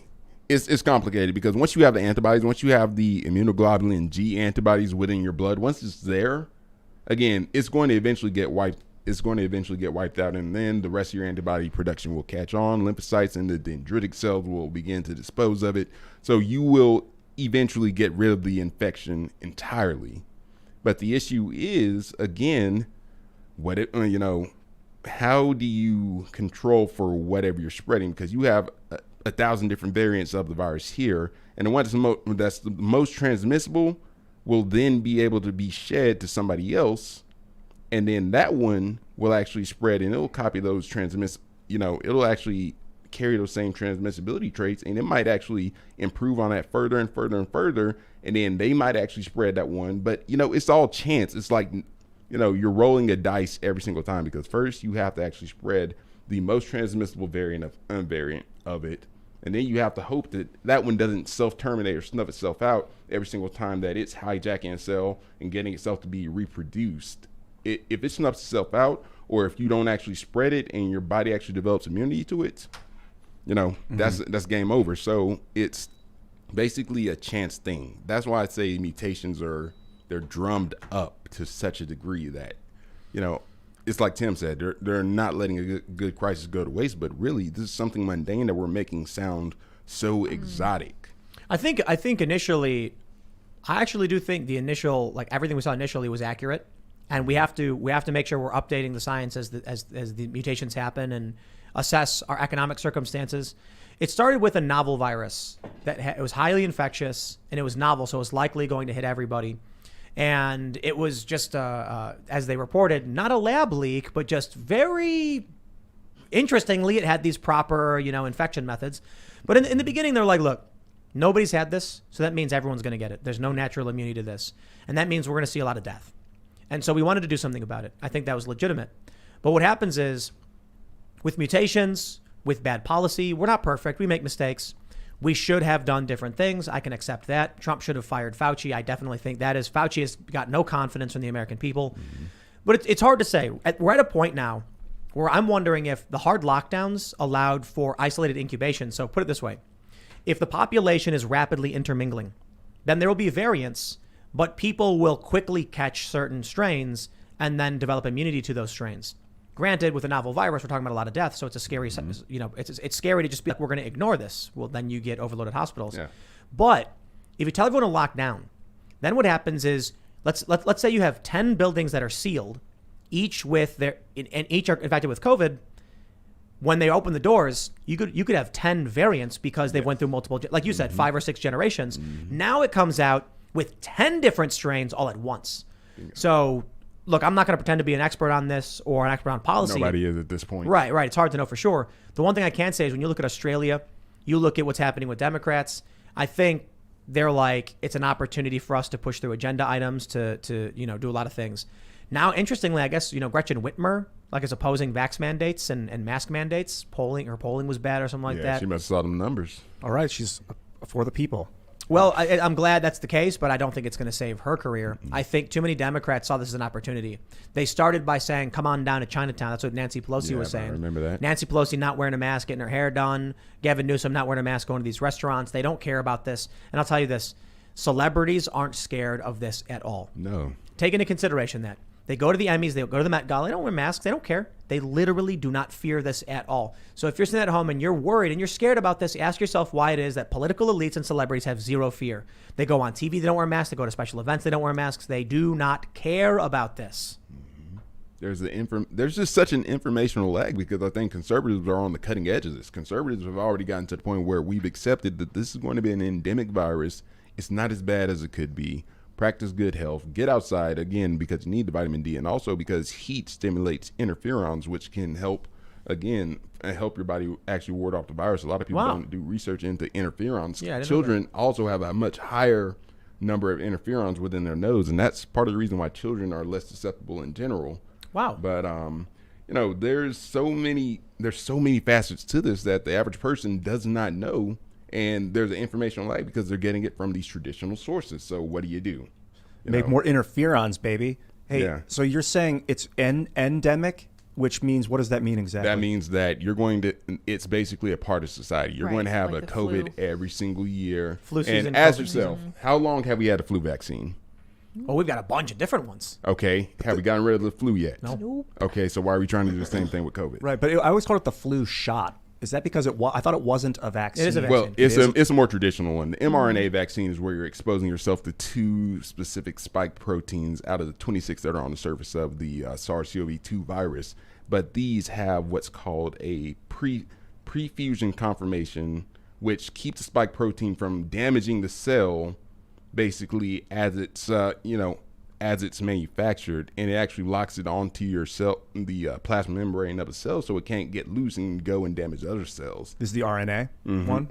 That's the RNA. It helps your body basically produce the spike protein so that you can create those IgG or IgG, Jesus Christ, antibodies. That's the worst naming convention I'm ever. so glad you're here.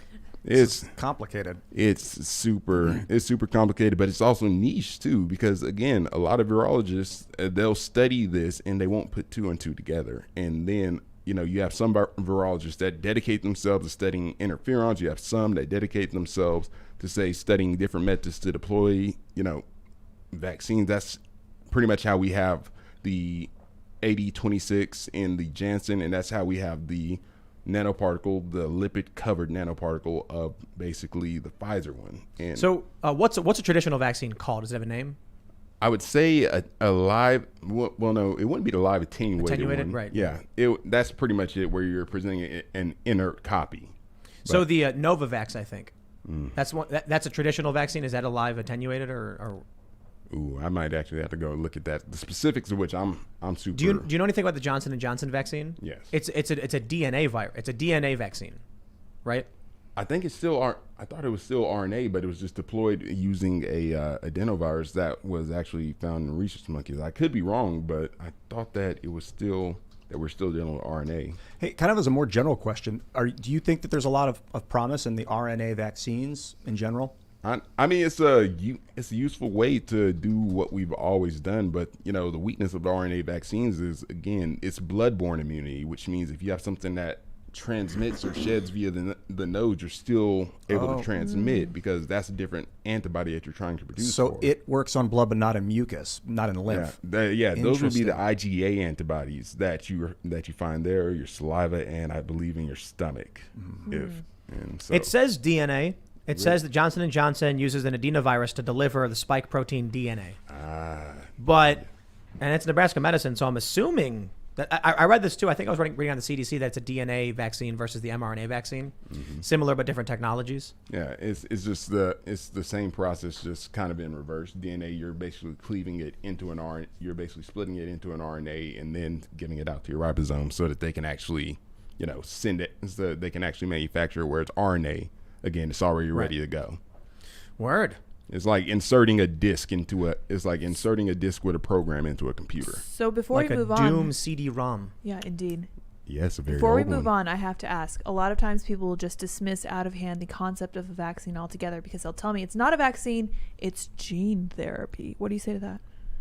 I mean, it's a semantic argument because, everything is, everything to some degree are genes. Like, now what I think when people say gene therapy, they're thinking kind of like a retrovirus, where it actually overwrites the DNA of your cells and causes them to basically by default produce this. Like I said, this is like just inserting a CD into a computer and telling it run a specific program. It's going to conduct the. I was reading a Harvard article about gene therapy. A lot of people were saying, see, it proves mRNA is gene therapy. It actually doesn't. The Harvard article says that there is mRNA gene therapy. mRNA vaccines are not gene therapy. So the idea is basically what they're saying. If you've got a genetic disorder, they can use mRNA to literally do a gene therapy and change the DNA in your cells to stop that disorder. But these vaccines don't do that. Right. They just give the RNA to make a spike protein and then eventually cease to exist. They allow the ribosomes to basically go to work and, again, mobilize the aminos to conduct the protein. And it's only 2 out of the 26 that you'll find on the surface too. So it's not even like it's covering the whole cell with it. And I just think there's a lot of other arguments people make. They use semantic arguments like gene therapy. I'm like, what does that mean? I mean, does that affect the politics of freedom and medical choice and bodily autonomy? Fight the mandates, not the vaccines, because again, the vaccines are pretty much wonderful anywhere that you've actually been. Yes, these may have, you might have a lot of allergic reactions. There's a lot that we don't know how people's bodies are reacting to it, but people react. All medicine has risk.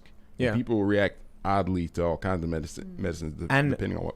I'll put it this way. If someone comes to me and says that they would like to get vaccinated, I'll be like, that's cool. You talk to your doctor and they'll be like, yeah, I'm like, that's fantastic. I'm glad you did that. Thank you. That's awesome. Yeah. I don't think we should force people to do it though.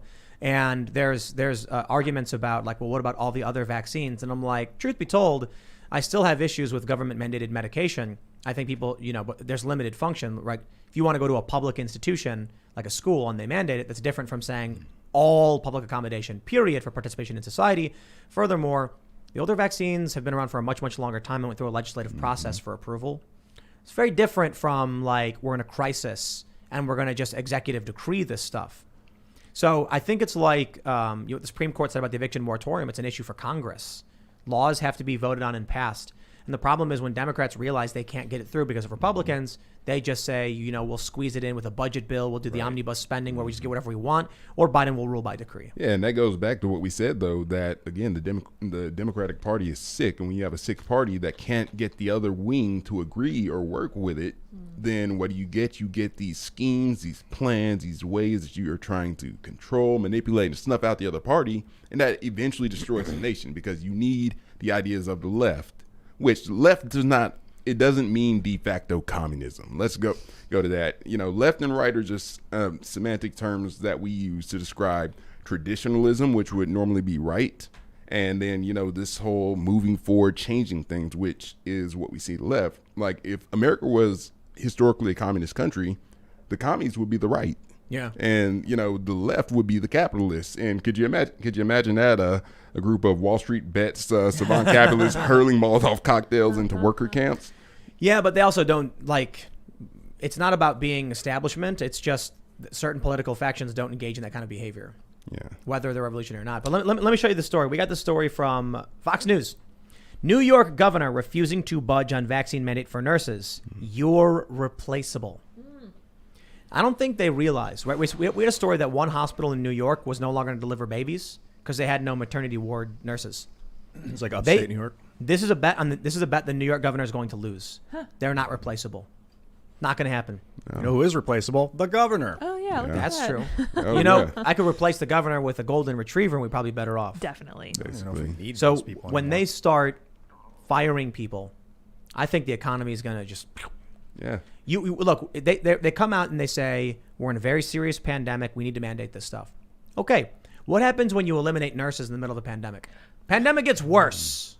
That's where we're going. Weren't they just complaining that we're having a nursing shortage? I don't understand where she's They're coming paying, from. They're literally paying travel nurses exorbitant amount of fees to come work for them when they could just pay the nurses a little bit more. But no, instead they're going to go ahead and fire them.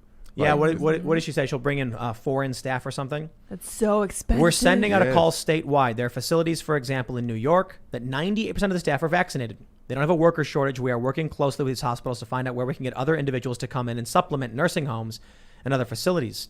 Her comments come after she had already said on Tuesday while visiting the Niagara Power Project, those who refuse, we will find replacements. Those who refuse, you have my utmost respect. Do not give the government an inch. They will take 10 miles. It's a power play. That's all it is. Because, I mean, again, if you have nurses refusing the vaccine mandate and nurses are regarded as health professionals, then what do you think is going to happen to the rest of the people? And when these certainly must be the stupidest nurses on the planet to be in these hospitals where they can actually see the vaccine workings and then reject them. What strange individuals. I'm being facetious, by the way. The point is, I don't know what they're experiencing. And there are a lot of people who, like the left, have been like, wow, someone actually tweeted this on the left. They're like, these nurses must be really stupid to be working in the hospitals where they can see the vaccines work and refuse them. And it's like, maybe there's still breakthrough cases. Maybe there's it doesn't matter. If you're a nurse and you see people coming in for COVID, you're not going to see a grand global overview of the numbers. Well, it all goes back to what do you define as a breakthrough case? Because, again, I think the vaccines were rated even at their peak for like 90% efficacy. So what do you call the other 5%? What do you call the other 10%? That's expected. So that's not even a break. Again, that's a semantic fear word like breakthrough case. Oh, your vaccine, it may or may not work. No, we've already controlled for that. But the fact is, you get the vaccine, you have a better chance of surviving, then you can develop real immunity. Now, the issue with the whole nurses refusing the mandate is if you get the vaccine, you get the SARS-CoV-2 virus up in your nose, you can still spread it, but you don't know you have it because your symptoms are reduced. So now they can potentially spread it to even more patients because they're almost confirmed to be asymptomatic. Or especially if they have a working immune system, they're not going to have symptoms. So now you just, and especially Testing when for they weren't everybody. testing. Yep. Now it's going to be mass testing for everybody. That's controlling for a mistake that they made because, again, we just didn't have the data. It's like I said, nobody's an expert on this. You know what? I say we do it right now. I say not a vaccine mandate, a swab mandate to enter all establishments. So every business has to have someone employed at the door, and when you walk in, they stick the thing in your nose, they put it down, and you wait 15 minutes or whatever. How long does that take? It takes 15 minutes? Or no, it takes longer than that, doesn't it? Yeah, I think about 30. I'm not sure. All right, you stand outside for 30 minutes, and then if you all right, you can come in now. Bad I for got business. the finger test where they prick your blood, and they check or whatever. Now it's negative. But they like put the thing on your finger and they smash it and then it like goes through your skin and then they do the blood. That was instant. It was like you literally look and go, you're good. It was like instant was more like I had a one minute where or they so. put the thing on my forehead and then they like put a green light on my forehead or something. You guys get that? And they're like, yeah, Just a temp scan. you're good. Oh, it's time Oh, scan. yeah. Yeah, Yeah. trying to see if it's laser, trying to see Just if you looking were at sick. manifestations of, if you're febrile. Again, Yeah, not really- that's what it's not really doing do for much. sure. This story shows they don't care about you. They don't care about your rights. They don't care about your freedom. They don't care about the Constitution. They will replace you. So we should replace them. We don't need these fat cats, these bigwigs. It's our duty to replace them. I don't like term limits, man. Term limits. How do we make it? How do we make it happen fast? We don't need to make it happen fast. How do we make it happen legitimately? Midterms. Yes, but there are two distinct cultures in this country that I don't think that solves the problem at all. I don't know what does solve the problem. Because you can have Tom Cotton come out and say, we should consider whether or not COVID leaked in a lab. And New York Times says, crackpot conspiracy theorist, Tom Cotton puts out crackpot conspiracy theory. And then a year later, some guy, former New York Times, is like, actually, it may be. And they go, oh, it may be. Or Hunter Biden's laptop. They come out and they're like, they found an old laptop. There's no proof. We're not going to look at it. The NPR said it's not even news. We won't entertain it. Twitter said we're going to block the New York Post from sharing it. And then a year later, they're like, oh, that laptop thing? Yeah, that was true. Yeah. I had this thought that we used to write constitutions and laws. Now we write code. So if the code does it, there's no like enforcement. The code happens. So we What do need you to, mean? like, if you're living in a digital society, the code's going to dictate what you can and can't do just by basis of what the code is coded to do. So talking- that's like the law is built into society at that point. The law is part of the function. So maybe that's yeah. the future. Like social media. You could use a word on YouTube that makes your video not appear. So there's like invisible enforcement that someone put in play that is shaping our culture without anyone's permission. We've lost control. The machine is taking over. And here's the crazy thing. It's not an AI. It's just a random amalgam of different code and maybe some machine learning. But for the most part, they ban words based on what words. If a word could sound like another word, and they'll ban you for it. They ban sounds. Isn't No that oversight. nuts? There's literally no oversight. And I mean, that's the argument against having just code because, again, code's going to happen. There are going to be errors because code's dealing with people. People can say something. A code can't sort out for sarcasm. A code can't sort out whether or not you're quoting something unless you say begin quote, end quote, or something like that. And if you go that route and you just eliminate, let's say enforcement or politicians in general, where's the appeal process? You could build it into the system, like a jury system, with like a transparent free software code. And then if someone feels like they were wronged by the way the code acted, they could appeal to a jury of your peers. Like 1,000 random people could get an opportunity to view the process, and then that could self-alter the code. If you get enough times that this thing has gone wrong, then the code rewrites itself, or the people overseeing the code can rewrite it. Sounds good, but again, if it deals with people and it's dealing with personal interpretations, and then those personal interpretations are being cultivated by that same code and algorithm, then you're just back at square one. Interesting. There's a lot of problems in that because people are going to argue, and then you're going to get people saying, "Here's the real problem," and it's going to break down as to who gets to implement the code. I think maybe one of the simplest solutions would be if you just took one person and appointed them supreme chancellor with absolute power to do anything and then just said, you know what, you take care of us. Yeah. We don't have to fight anymore. I like that. We'll just have them be allowed to do anything and control all of the Yes. law enforcement Genius. and just accept that their decisions are law. Genius. Yeah. But we say that jokingly, but the fact that the fact I had to add a disclaimer we say that jokingly, but here's the problem. The left is constantly burning books, removing history, removing the stories and tales of when we did things like that and when they went horribly wrong. So what happens when you get the next generation that does come up with that idea and they don't have the history to tell them, you might not want to do that. It's a big part of why I don't like that they've censored the swastika, because you need It's to a Buddhist know. symbol. You got to know the There's history of the Nazi episodes- Party, man. You got to know. There's cartoons, Family Guy, Justice League, that they show these symbols, and now it's like they're like, oh, we can't show that it's offensive. I'm just assuming that they banned the swastika. I don't know if the swastika's banned. Can you show a swastika on YouTube? It is algorithmically reduced in a lot of capacities, and depending on the context, Twitter might remove it or flag it. And there's a big difference. We talked about this before the show. Talking about something racy, like a word, is very different than using that word to matter. describe someone It's or black and attack white. someone. But Doesn't it matter. should matter for, Of course. it should matter for the future. No, it matters to human beings. It doesn't matter to the machine. Yeah. The machine doesn't care why or actually, I think it no longer matters to the people either. It's like that Netflix executive was explaining to people racial slurs and why they Right. were banned and what they were, and he got in trouble for saying it. Imagine being part of like a diversity and inclusion thing where you're like, we're going to be explaining racial slurs, why they're offensive and why you can't say them, and then someone gasps when you say it to tell them not to say it, and he got fired. So he gets this Netflix guy gets called to HR. And they're like, what happened? And he goes, I was explaining to them racial slurs and like what was not acceptable. And I said, and they went, oh, he said it again. It's like, well, you asked Unrepentant. him. What? He got fired, lost his job. John Schnatter. Yeah, went through look the at same Papa thing. John. We had Papa John on the show. He was explaining on a phone call how this word's offensive. And like, Colonel Sanders used it. Nobody even got mad at him. And they were like, oh, he said it. He didn't call anybody any racial slurs. Saying the Doesn't sound matter. is so different than calling someone a name. Then- Keep that. I could call you I could be like, call you a name that's like an innocuous word, and it's more offensive than if I'm discussing the Yeah. etymology of a word. There was a period where people were using Facebook, Skype, Twitter as like slurs, trying to get the word banned, I guess, or whatever the point was. But there was a period where it was like the left was writing saying like these are now slang for racist terms or whatever, and it's like, oh, geez, dude. In the Kyle Rittenhouse case, apparently the judge said he didn't recognize the OK symbol as a symbol of white supremacy, and that he thought it was what did he say used it? Oh, it was really funny. Literally everyone. Let me see. Popeye the Sailor Man. I'm curious. I don't remember. I've seen AOC throw up 2 of them. I know. So did Obama. A-OK. Dog whistles. I know. It's perfect. It means perfect. Well, actually, it could be more of a dog whistle, seeing how the progressive parties basically, again. Who's it a dog whistle for?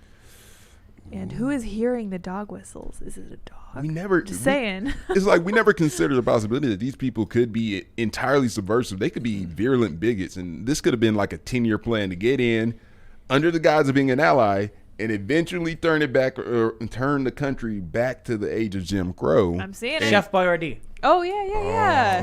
That's a good point. God, I haven't had that. I used to in a eat a minute. lot Yeah. of that. For good reason. Cans of it. Ugh. So yeah, the judge said the OK sign is also used as a game and in old Chef Boyardee campaigns. Oh, yeah. I certainly Yeah. would keep the door open if you can show that there is any connection between the defendant on the day in question and this organization.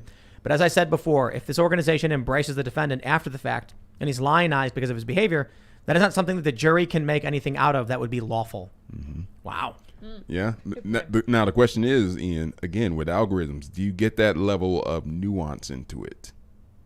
Can an algorithm be that nuanced and make that judgment call? At this stage, I don't think so. No. I would hazard that it couldn't. It will never, unless you get an algorithm that's so sufficient that it can replace humans entirely. What would happen is, okay, you make the OK sign on on your Minds video, and then the AI flags it and is like, hey, offensive thing, and then you're like, no, Kinda I like wasn't doing it offensively, I was doing it in non-offensively. So then you appeal it, and then it goes out to like 1,000 people that get to vote. Did he use it in context, or is the AI right? And then they vote, and then the AI changes itself. No. That's Ian, ideal, I think, Ian, to once me right once again, your idea is absurd and wrong. I'll tell you what we should do, and mine should roll this out. As you're posting, there should be a little circle with like a red light that's, flash a little bit, And if you're about to post something offensive, it goes, "I'm afraid I can't let you do that, Ian." You're like, I want to. Yeah. Freezing your Yes, bloodstream, Starbucks. Ian. Hold still, Ian. I want to post this meme. I'm afraid I can't let you do that, Ian. Cryo freeze Don't press initiated, that button. Ian. Don't press that button. Don't you And then robotic arms can come out of the ceiling Hold and still, Ian. hold still. It's for your own good. It's going to amnestize you and take away the will that you ever had to post Oh that yeah, meme. Andreas has been talking about neural net, and one of the things they might do with it is for violent prisoners, rather than put them in prison, put them on a neural net that like dampens their willpower to lobotomize become them. digital lobotomy. I don't know if that's ethical, but it's a use of the technology. The ethics committee would never go for that again. That's But like, is it ethical to put someone in prison for 20 years? You know, it's kind of the argument. again, then it's like, kind of, what do you do with it when you have an unrepentant? You know, these are imperfect, and we're dealing with people. People are imperfect, and these problems, unfortunately, will never have a perfect, neat answer. All you can do is just mitigate harm. And unfortunately, you know, it goes back to the pandemic. Democrats haven't figured out that you can't do anything. You just got to mitigate the harm. There's no perfect neat, but everybody's a coward. Well, there's power, and regular people and the people in big cities are terrified. They're like, they scream. That's and what stuff. Zuby just tweeted out. He was like, she's been traveling the U.S. and he was like, man, these blue states, whatever, they're talking about the big cities. He says, there's so much fear, and it's really dampening my vibe. It's messing Red with my states. vibe, Noticed man. that. I want to go back to Florida and Dude. Texas. Poor guy. Yeah, West Virginia. It's like life is Whatever. normal. It's weird to see going to the casino. They ban masks because it's a casino, and they're like, Right. you can't wear masks, but people still do it, and they don't say anything. But I'm like, it's kind of weird. People are smoking in there. West Virginia, man, we got freedom. It really is great. freedom.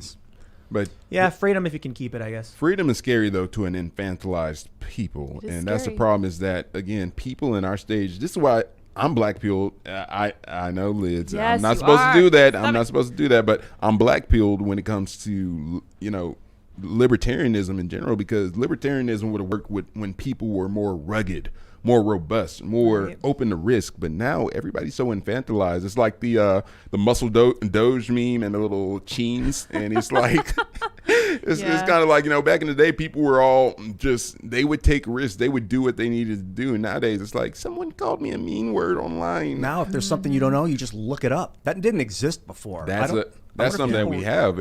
But I mean, the search for the knowledge, like just doing something more than Google searching, like going to your library and grabbing a book, that allowed you to uncover more. But we don't have that now. Now you can just look something up, and Just that people are one thing. so You spoiled. have to ask people. There's a Man, funny- It was so much conversation was, hey, what is? Can you And answer it'd be this? wrong. There's a funny comic where it's like, it says then, and it's like two guys sitting down, and one guy goes, hey, what year was Abraham Lincoln assassinated? And the other one goes, I don't know. You want to go to the library? Not really. Okay. Then the panel below, it's like now, hey, what year was Abraham Lincoln assassinated? And then he holds up his phone, and what was it, 1864? 64, I think. I don't know the exact I year, don't but he holds up his know. phone and just Story. said it. Someone should Let's go to Google Super Chats, everybody. If you haven't already, you must smash that like button. It is your sworn duty. That's right. And subscribe to the channel. Go to timcast.com, become a member, share the show with your friends. Let's read some of these fancy messages. Ooh, this one's good. You know who says Malcolm Flex has the deep, gravely baritone voice that could serenade me into walking off a cliff if he were to use his powers for evil. Pay me $5 and I will say whatever you want. I will make a cameo page. We can get this Walk going off right the now. cliff. Yes. Lincoln was assassinated in 1865, April 14th. So close. I am many things, but I am not a historian, nor am I good with specifics. So Lua Coder says, Tim, why are we giving billions of dollars to foreign countries when our economy is falling apart? These politicians do not care for Americans and only value their overseas pet projects. I completely agree. That's why I think it's a challenge when it comes to Israel, because it's like, oh, do we let it just be peppered with rockets and then see all this mass death?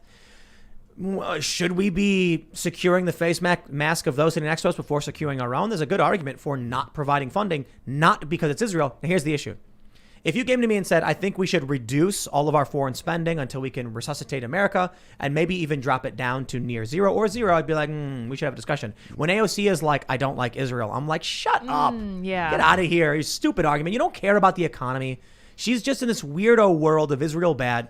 Rashida Tlaib is like, it's humanitarian crisis and there are war crimes. And I'm like, you see, if you really cared about foreign spending, you'd be talking about all the other countries we're dumping money into as well, not just Israel. They're just obsessed because they are lunatics. They are obsessed with this stuff. You know what really, really frustrates me more than anything are the anti-Israel zealots and the pro-Israel zealots. I'm like, dude, You can be pro, you can be anti, if we can have a conversation. But I can't stand people like AOC who are like, screaming, and they're like, you're dedicating your time and energy to one country. Calm down. Give me some principled opposition like this was right here. We shouldn't give billions of dollars to foreign countries when our economy is failing. That's a really good point, Lua Coder. You're correct. I agree with you. AOC, I don't. I think she just hates Israel. Yeah. A lot of these people weren't even alive when the conflict went on, so they're just picking a side based on some skewed iteration of history that we've already said, let's not do. White Rat says nothing says strong political figure when they cry if they don't get their way. It's true. Amazing. God. All right, let's see. Queen Slay. She thinks it'll work. She lives on the internet. Irish Fish says the left cult is not stupid. They are crazy. Also, check out Neon Genesis Evangelion and Akira. Yes, interesting. Yeah. All right. Oregon Life says, Ian, you mentioned you voted for Biden. Knowing what you know now, would you make the same decision? Why or why not? You're a borderline commie. I never said that, though, did I? No, I don't. I voted for Obama in 2008, so technically, by default, Biden was involved in that, but I didn't vote for Biden. I didn't vote this last election. I couldn't bring myself to do it. Interesting. I mean, also, I just moved, so it was a big challenge. You want to know something that's really bad? I don't want to cut that off, but if Biden gets 25th or he dies or, worse, if something happens to Joe Biden, we won't get a President Trump because President Trump is going to be that same age. I think the independents are going to look at it and say, do we really want to go down there? So that's something. I need a young scientist. Yeah, I want like an ethical genius in office right now. Well, tell your GOP to find him. So I'm probably pronouncing this name wrong every time I do because I don't know what it is. Leg-Ima-Thigayan. But he says, Sounds Latin. Ian, you're my bro, but Israel isn't a theocracy. Most Israelis are secular Jews. You can be any religion or none. The land was split into 2 states by the UN in 1948. Israel was instantly invaded and defeated the invasion. The history is highly complex. It is very. Is Israel not a Jewish state? Lurch says, the last super chat is complete BS. Israel was not invaded. They waged a campaign of ethnic cleansing in 1947, and a handful of Arab soldiers came to try and stop it. See, this is what happens. There you go. This is Yep. the plot That's it. thickens. Are Yeah. they talking about the 6-day war? Is that what it was? There's don't know. so Yeah. many different They canons. did like a blitzkrieg against Egypt because Egypt and Israel had all this conflict, and there was like this blitzkrieg and then this takeover of land. I think it was in 67, though. That was further away. All right, Fidel LeBlanc says, had no idea until the other night that you're a weeb. Love Full Metal Alchemist Brotherhood. What's your favorite anime manga? P.S. Love the show. Watch every night. I think I'm going to go for the obvious and say Naruto, because when Naruto was in its manga run, Shonen Jump, every week I would pull up the scanlation. This was like 10 years. It's crazy when I think back. I'm like, there was a period where it was like, oh, it's Wednesday, and I would pull up and I would read the latest chapter. And then I'm like, and then it ended. I will say the last few chapters I thought were terrible. Yeah. Are you familiar with the Naruto? Oh, yeah. Yeah, I'm very. Yeah, I thought the Kaguya stuff went over the top and it was too nuts and wacky, and I'm like, The problem is Kishimoto, he couldn't bring himself to kill off Madara. Like, at some point, Right. Madara was hyped up, he was foreshadowed, and he was just the perfect villain. And, again, especially when, the 5 Kage summon, he literally soloed the strongest ninja in the verse. And how do you do that? When he got the sage powers, I was like, this is great. But then when the Kaguya stuff started and he was like a pawn, I'm like, this is ridiculous. Now aliens to are Black here. Zetsu, to Black Zetsu, and then they expounded upon it with words though. But it's just like it's tanking, and it was just he did too good. Overwhelmingly, the series was really great. Full Metal Alchemist Brotherhood, especially. Oh, I mean, man, both that's deep. series were really good. And I got to give a shout out to Fooly Cooley back in the day. Oh, I remember watching it on Adult Swim. That's right. What was it? 6 episods? It was Wacky show, limited run, total absurdism.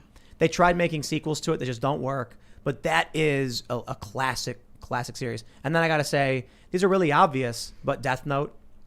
I will give a shout out to that time I got reincarnated as a slime. I think is pretty good. I stopped watching it a while ago. And there's another show I can't remember the name of. Maybe you guys in the chat can remind me of it. It's about a dude. They're in like a training class for like knights or something, and then he's in a dungeon, but he falls, and then he's gonna die, so he eats a monster, but then becomes like a hybrid monster. You saw that one? Yeah. And then he's like going through the dungeon, leveling up, getting ultra strong, and his arm gets chopped off or whatever. And then when he finally escapes, he's super powerful and like a demon of some sort. I don't know. I can't remember the name of that show. I watched that one. That was really cool. Yeah. It's odd. It sounds like a setup for that. Almost sounds eerily similar to the setup for Jujutsu Kaisen, like from the eating of the finger and almost becoming a monster. Again, just kind of drawing parallels. My Hero Academia is pretty good. It is. But these are all like the really obvious cliche ones. Yeah. To be Did honest. you guys ever get into Sword Art Online? Sword Art Online, it doesn't get good until the Gun Gale part, Oh. and even after that, because Kirito's he's a Gary Stu. It's like he's perfect in every way in the series, and even in the real world, it's just like he's a kendo practitioner, so he's got reaction skills, and it's like, at some point, it lost its luster. I thought so Cowboy too. Bebop, man. Greatness. Ooh, that's classic. It's such a bummer that it only got 26 episodes. I guess it was too violent at the time, and they didn't want to renew it. But that show, the lore, they're saying they're gonna expand the canon with Netflix, with the don't Netflix trust live Netflix. action. Yeah, I don't trust it either, especially because Edward's not in the trailer. So I'm like, yo, I don't trust it. Is that the John Cho? The John Cho Yeah, movie? yeah. It's not a movie; it's a series. TV show. Yeah. All right. Surge says Democrats are trying to pass legislation to prevent people who self-direct IRA accounts from investing in anything but the stock market. No more crypto or real estate investments. This is scary. Wow. Jeez. Christopher Riley says, please read this. Have Modern Renaissance Man on your show. He would be really fun to watch on your show. Well, okay. We'll take a look. We'll look him up. All right. Let's see what we got. Drew Richmond says, we need a Tim Pool the Science Fool shirt. Bill Nye was the inspiration here. Of course, a better rhyme would be needed. Fool is not complimentary. The science... Temple make science cool. There you go. That works. Yeah. Well, I don't. Cool. You do now, Tim. Yes. Shoddy Viceroy says, I work in the solar industry, and the process for PV arrays is very interesting, photovoltaic. Especially the DC to DC link battery systems are super cool. Also, the inverters switch IGBTs for DC to AC after being broken up through a sine filter. Oh. I have no idea what that means. Wow. Sounds cool. Huh. I Science. am A lot of people do. I learned that from watching Rogan's podcast. He'd have these geniuses on, and they'd be talking to him. He'd just sit there and listen and not understand anything they said. But he's like, "But it's getting recorded. I can He's either watch it right. later, or there's a bunch Yeah. of people that know what he's talking about." It's a good great gateway podcast. Yes. Yeah. Definitely. Peter Provenzano says, Tim, the U.S. is buying the Iron Dome to defend the air bases in Guam, Japan, South Korea. We basically paid for the R&D for the defensive weapon. In South Korea, it's called THAAD. Thad. Yeah, I forgot what heard it stands that. for. Aerial defense, maybe Something like that. Aerial And defense. they're protest against it. They're worried that it'll increase the tensions between the north and the south. Yeah. When I was there were like signs saying like no THAAD in South Korea. Yeah. Interesting. All right, let's see what we got here. Justin Bell says, as fall comes in, I will be able to see 3 Mile Island from my front porch. That sounds cool. Nice. Derek Jones says, Ian, I have an MS and wrote a thesis on horizontal gene transfer. HGT is the non-sexual transfer of genetic material, e.g. DNA, RNA, between organisms. You've been conflating it with other phenomena. I'll tweet, DM you good sources. I'm a fan of what y'all do. Oh, Thanks. Very cool. Amazing. He's a master. Oh yeah, have you studied the gene translations much? Lateral and horizontal gene translations? Not near as much. I haven't delved into that one. When you start getting into the pairings and translating, transcripting, and all that, Ugh. that's where you literally. Complicated. BN says even nuclear isn't as uncommon as you're making it sound. In the U.S., we have 56 nuclear power plants operating across 28 states. And maybe we should have 112 operating off of 56 states. Maybe we can have 3 million kidding, little by the ones way, in our that's the joke. pockets, encased in carbon glass. Jeez. Little tiny ones. Well, I was reading, we had you saw the solid state battery thing like several months ago or last year or whatever. I don't know. They had a breakthrough in solid state yeah, batteries, saw that. which are extremely energy dense. So it's like your phone could last 10 days off one charge or something like that. But isn't Crazy. I was about to say, isn't the downside of anything solid state is that it dies almost like instantaneously and at random? Like, you know, When it does when the die? solid state cells go out, like they're done. I don't know. I don't know anything about it. That was kind of like a push against going from just hard disk drives to solid state, because again, solid state drives, you know, there's a finite amount of charges that can pass through, and they just eventually become non-functional. Whereas hard disks, you can manually extract the data from it. Captain says, Tim, you keep praising Thomas Massey because he has spicy tweets, but he won't help pass anything in Congress. He voted against the Trump wall 3 times with every Dem. He voted against Trump at every turn, including USMCA. He also voted against Lauren Boebert's Pro 2A leg. Good criticism. I will accept that, and I will look more into it. But that's a good point. Mostly, it's like I see Thomas Massey standing up and saying a lot of things. Okay, we'll take a deeper look. That's a fair point. Should have been doing that in the first place. You know what we need? We need more pets in Congress. I want to see them bringing in their dogs and their cats. Make Positivity. Humanize that, yeah. It's all positive until the progressive sick of Doberman on somebody across the aisle. Then, oh boy. That would be exciting if nothing else. Oh yeah, certain. Bring I was it thinking on. Tom's Massey in his farm. That's what made me think. Oh of it. yeah, you can bring some goats in. It'd be awesome. Dave VD says, just here to shout out my amazing girlfriend, Hannah Wallace, and her album she released on Spotify called Learn to Love Me. It'll leave you speechless. You know. What? Amazing. Nice job, Hannah. That's Yeah, right. Good work. Alex R. says the difference between Soviet and American reactors is how to slow down neutrons. Soviets use graphite. We use water. Slowing neutrons increases the chance for fission. Chernobyl occurred because graphite won't boil like water, and it sprayed graphite radioactive all in the air, and yeah, it was really bad. Exciting. CJ says, as a former reactor operator, I love the enthusiasm, but this discussion is making my eyes bleed. Love the show. When the radioactive Florbo particle meets the Zombo and then they collide, splitting into 17 quarks, the quark starts spinning, creating a time dilation. Just say science The things. leptons and fermions. Yes. Start jumping, and then when they jump, it generates piezoelectricity.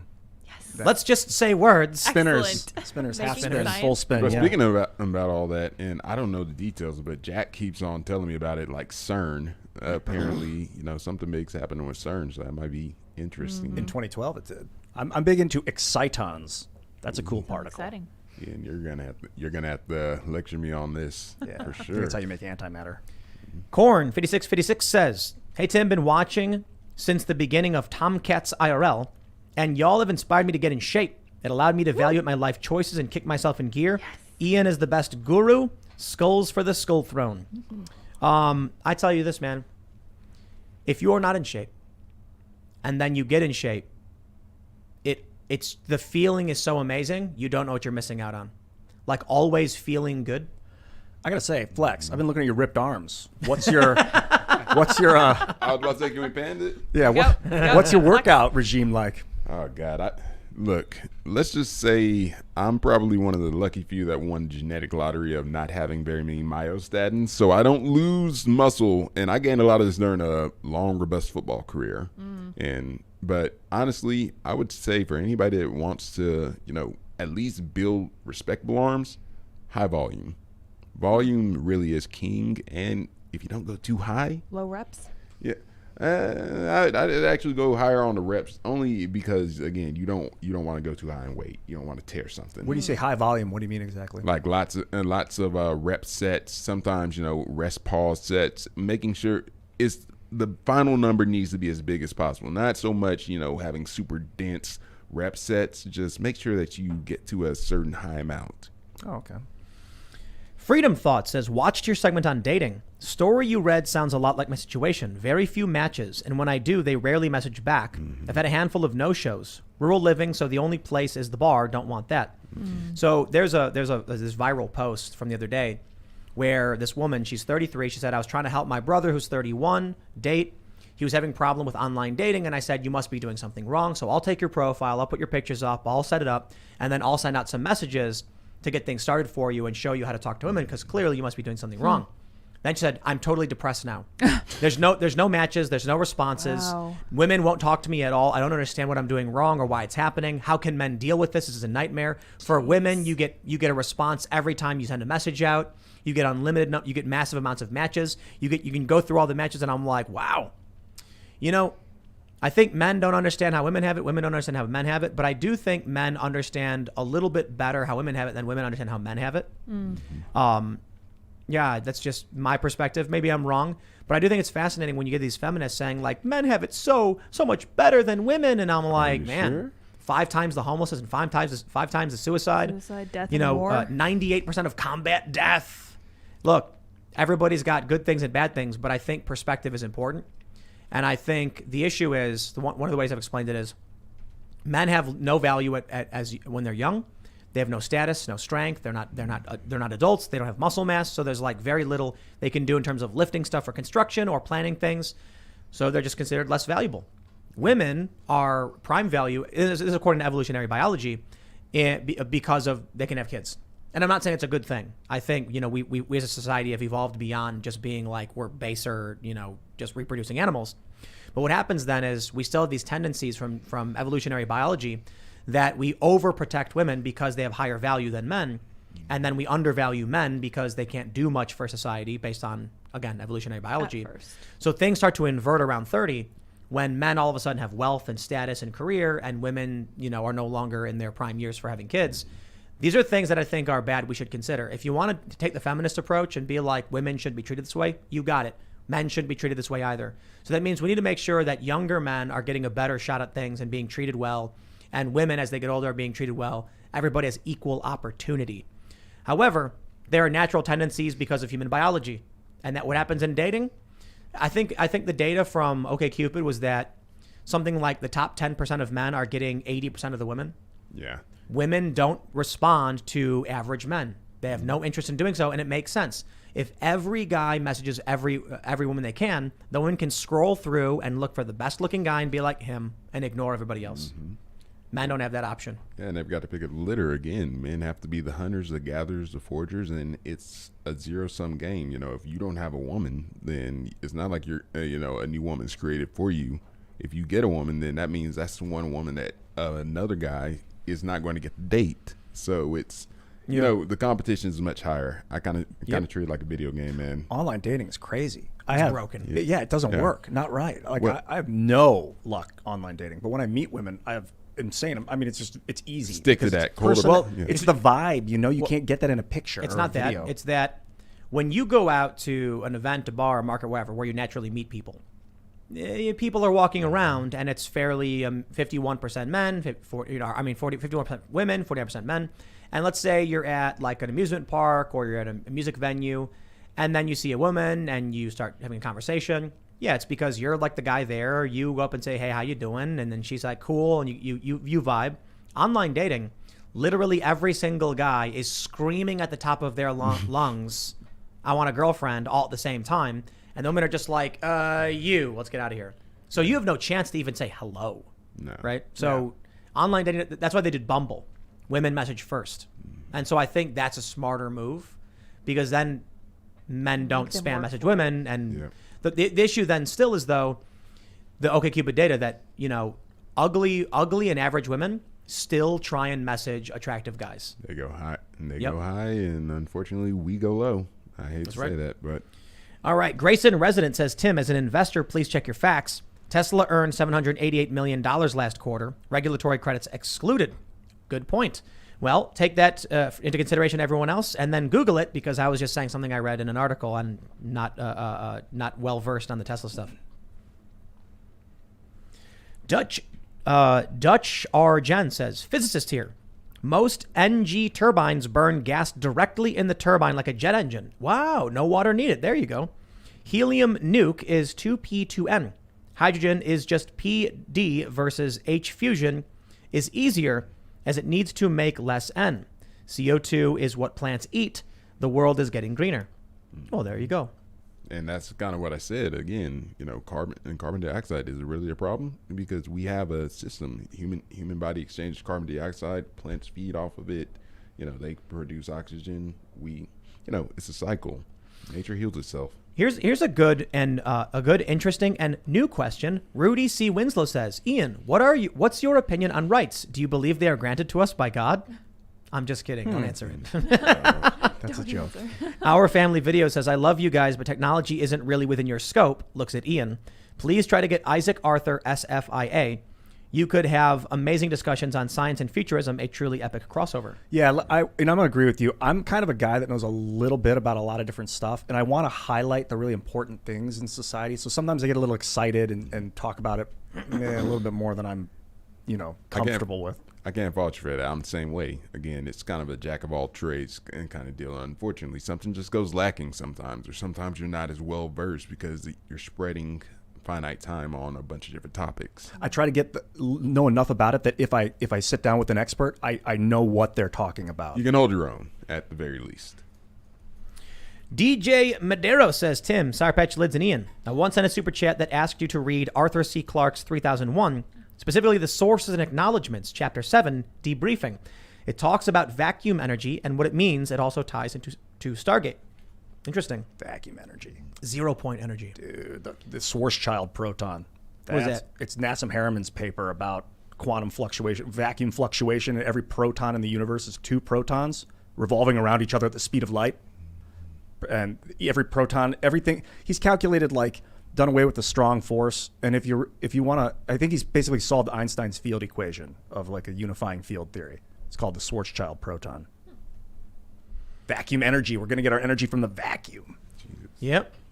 Like the villain in The Incredibles. Yeah, that's right. I can't remember him. What was his name? What is it? Syndrome. Yeah. That's right. Neo Ritter says, you need to watch Legend of the Galactic Heroes, anime about 2 protagonists in diametrically opposed government systems.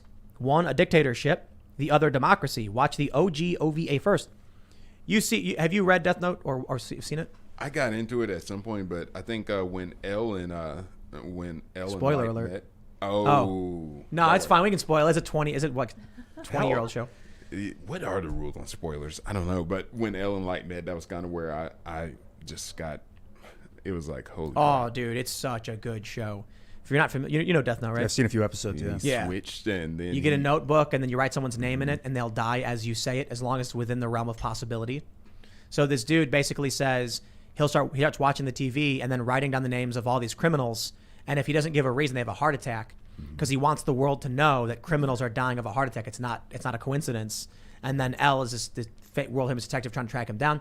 But I bring it up because there is a new one-shot with Donald Trump in it.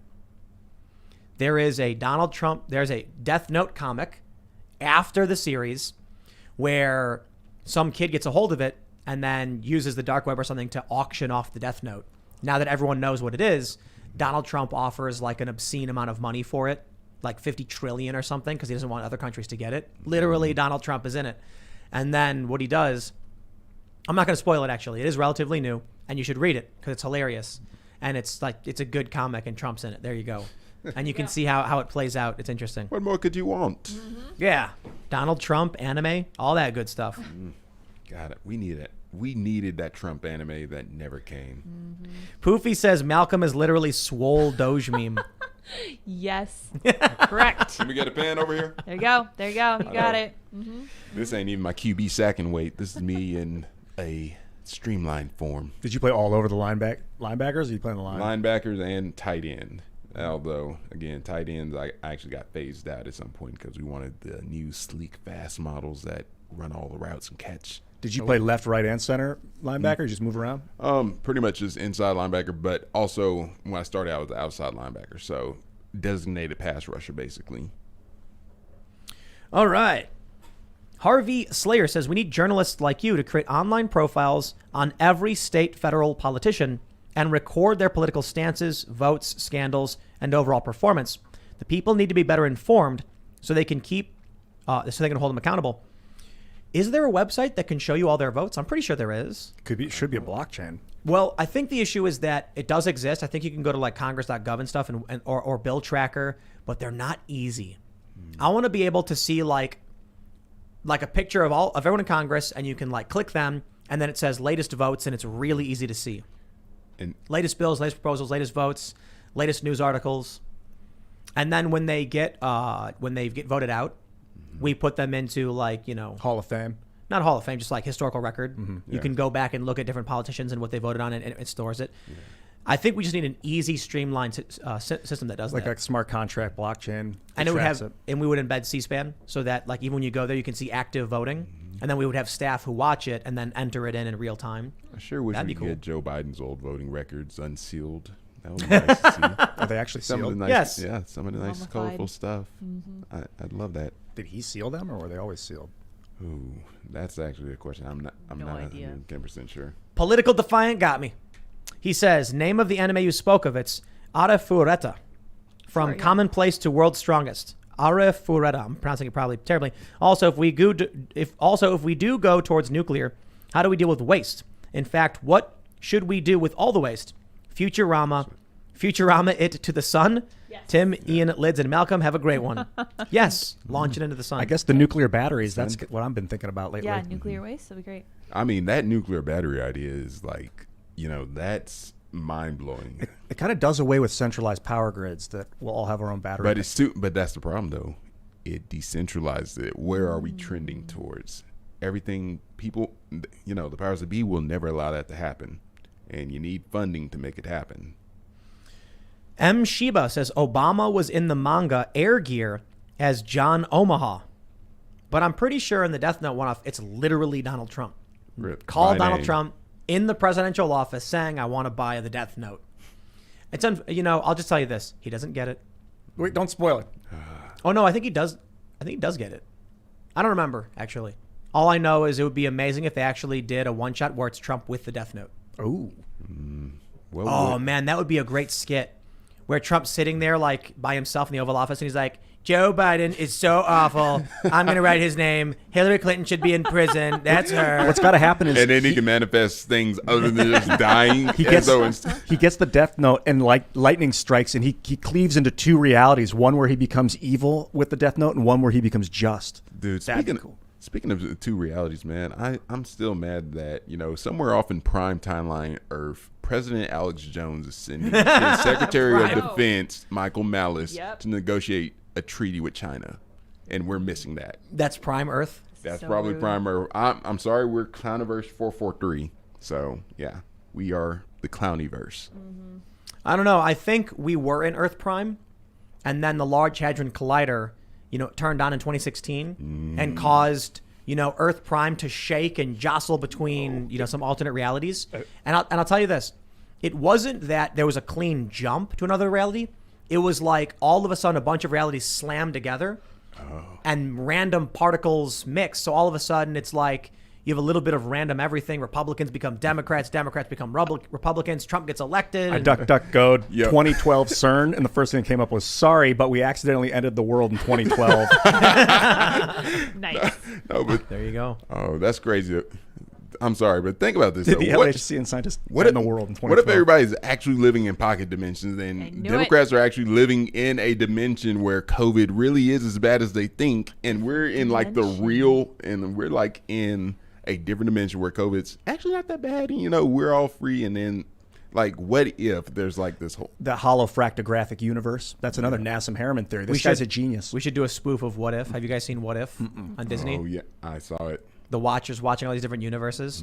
We should make a spoof version of like What If but real life. In this universe, Donald Trump never won the election. You have infinite material there too. Yeah. Oh my god, like That actually would be really fun to do a real life political, like what if Joe Biden didn't win and like Tulsi Gabbard became president? reenact it. Put up Yeah. a fan poll each week, and what episode would you like to see, and then like give them options. They choose which one, and We'll do what if Ian Crossland started Timcast and then hired Tim Pool? Oh yeah. wow, yes. that would be Backwards universe. tasty. That'd be a good one. But it would be funny because you would literally be just wearing the same thing as me Yeah, and yeah, I'd have talking the like me. beanie. And I'd be sitting I'd be there wearing the beanie. talking about DMT and stuff. But that would be surreal. That'd be awesome. Like that would still be surreal. great. My mind would be blown. Ian's All right, everybody, if you haven't already, give us a like, subscribe to the channel, and go to timcast.com because that member segment's coming up maybe around 11 p.m. or so.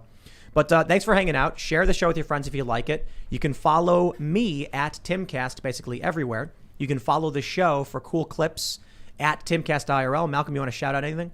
Oh yeah, certainly. First of all, obviously, go follow me. I'm Return of the Flex on Twitter. And also, while you're at it, visit flexyoursuccess.com. That's where you can find me on other social media. I do all kinds of different coaching, advisement. You can fill out a form if you want to get into e-commerce and talk about it, that kind of stuff. And also, we're starting a decentralized network on Telegram of content proliferation started by Elle, and she goes by a name that's a little bit unclean, so I can't really say it on here. But great person. We've got so many personalities that are too spicy for the world. I think we're up to like 30 something, and we're growing, and we're just spreading memes, information, dank content. You can send it wherever you want and get your information unfiltered. So it's like the coolest Twitter timeline that you've ever been a part of, not on Twitter. That's awesome because we're building out the Fediverse right now, and that's something that could integrate into that system. I would love it. Excellent. All Great my to see, yes. man. All right. Hey, guys, love you. Thank you for coming. Thank you for keeping me honest in the comments every day. Looking forward to seeing you again tomorrow. Have a great day. Thanks, Ian. And you guys all know that you are, in fact, contractually obligated to click the like button when you watch our stream, right? All of you. We have 10,000, but we had like 33,000. I'm just kidding. It's fine. So hit a like if you like it because it does help in the algorithm. And if you would share it, we would appreciate that as well because you know they're all out to get us. Anyway, you guys are welcome to follow me at Sour Patch Lids on Twitter, although I have achieved my goal of surpassing Sour Patch Kids in numbers, and I can die happy now. Thanks, guys. Don't rest on your laurels. I know. We will see all of you over at timcast.com. Thanks for hanging out. Bye, guys.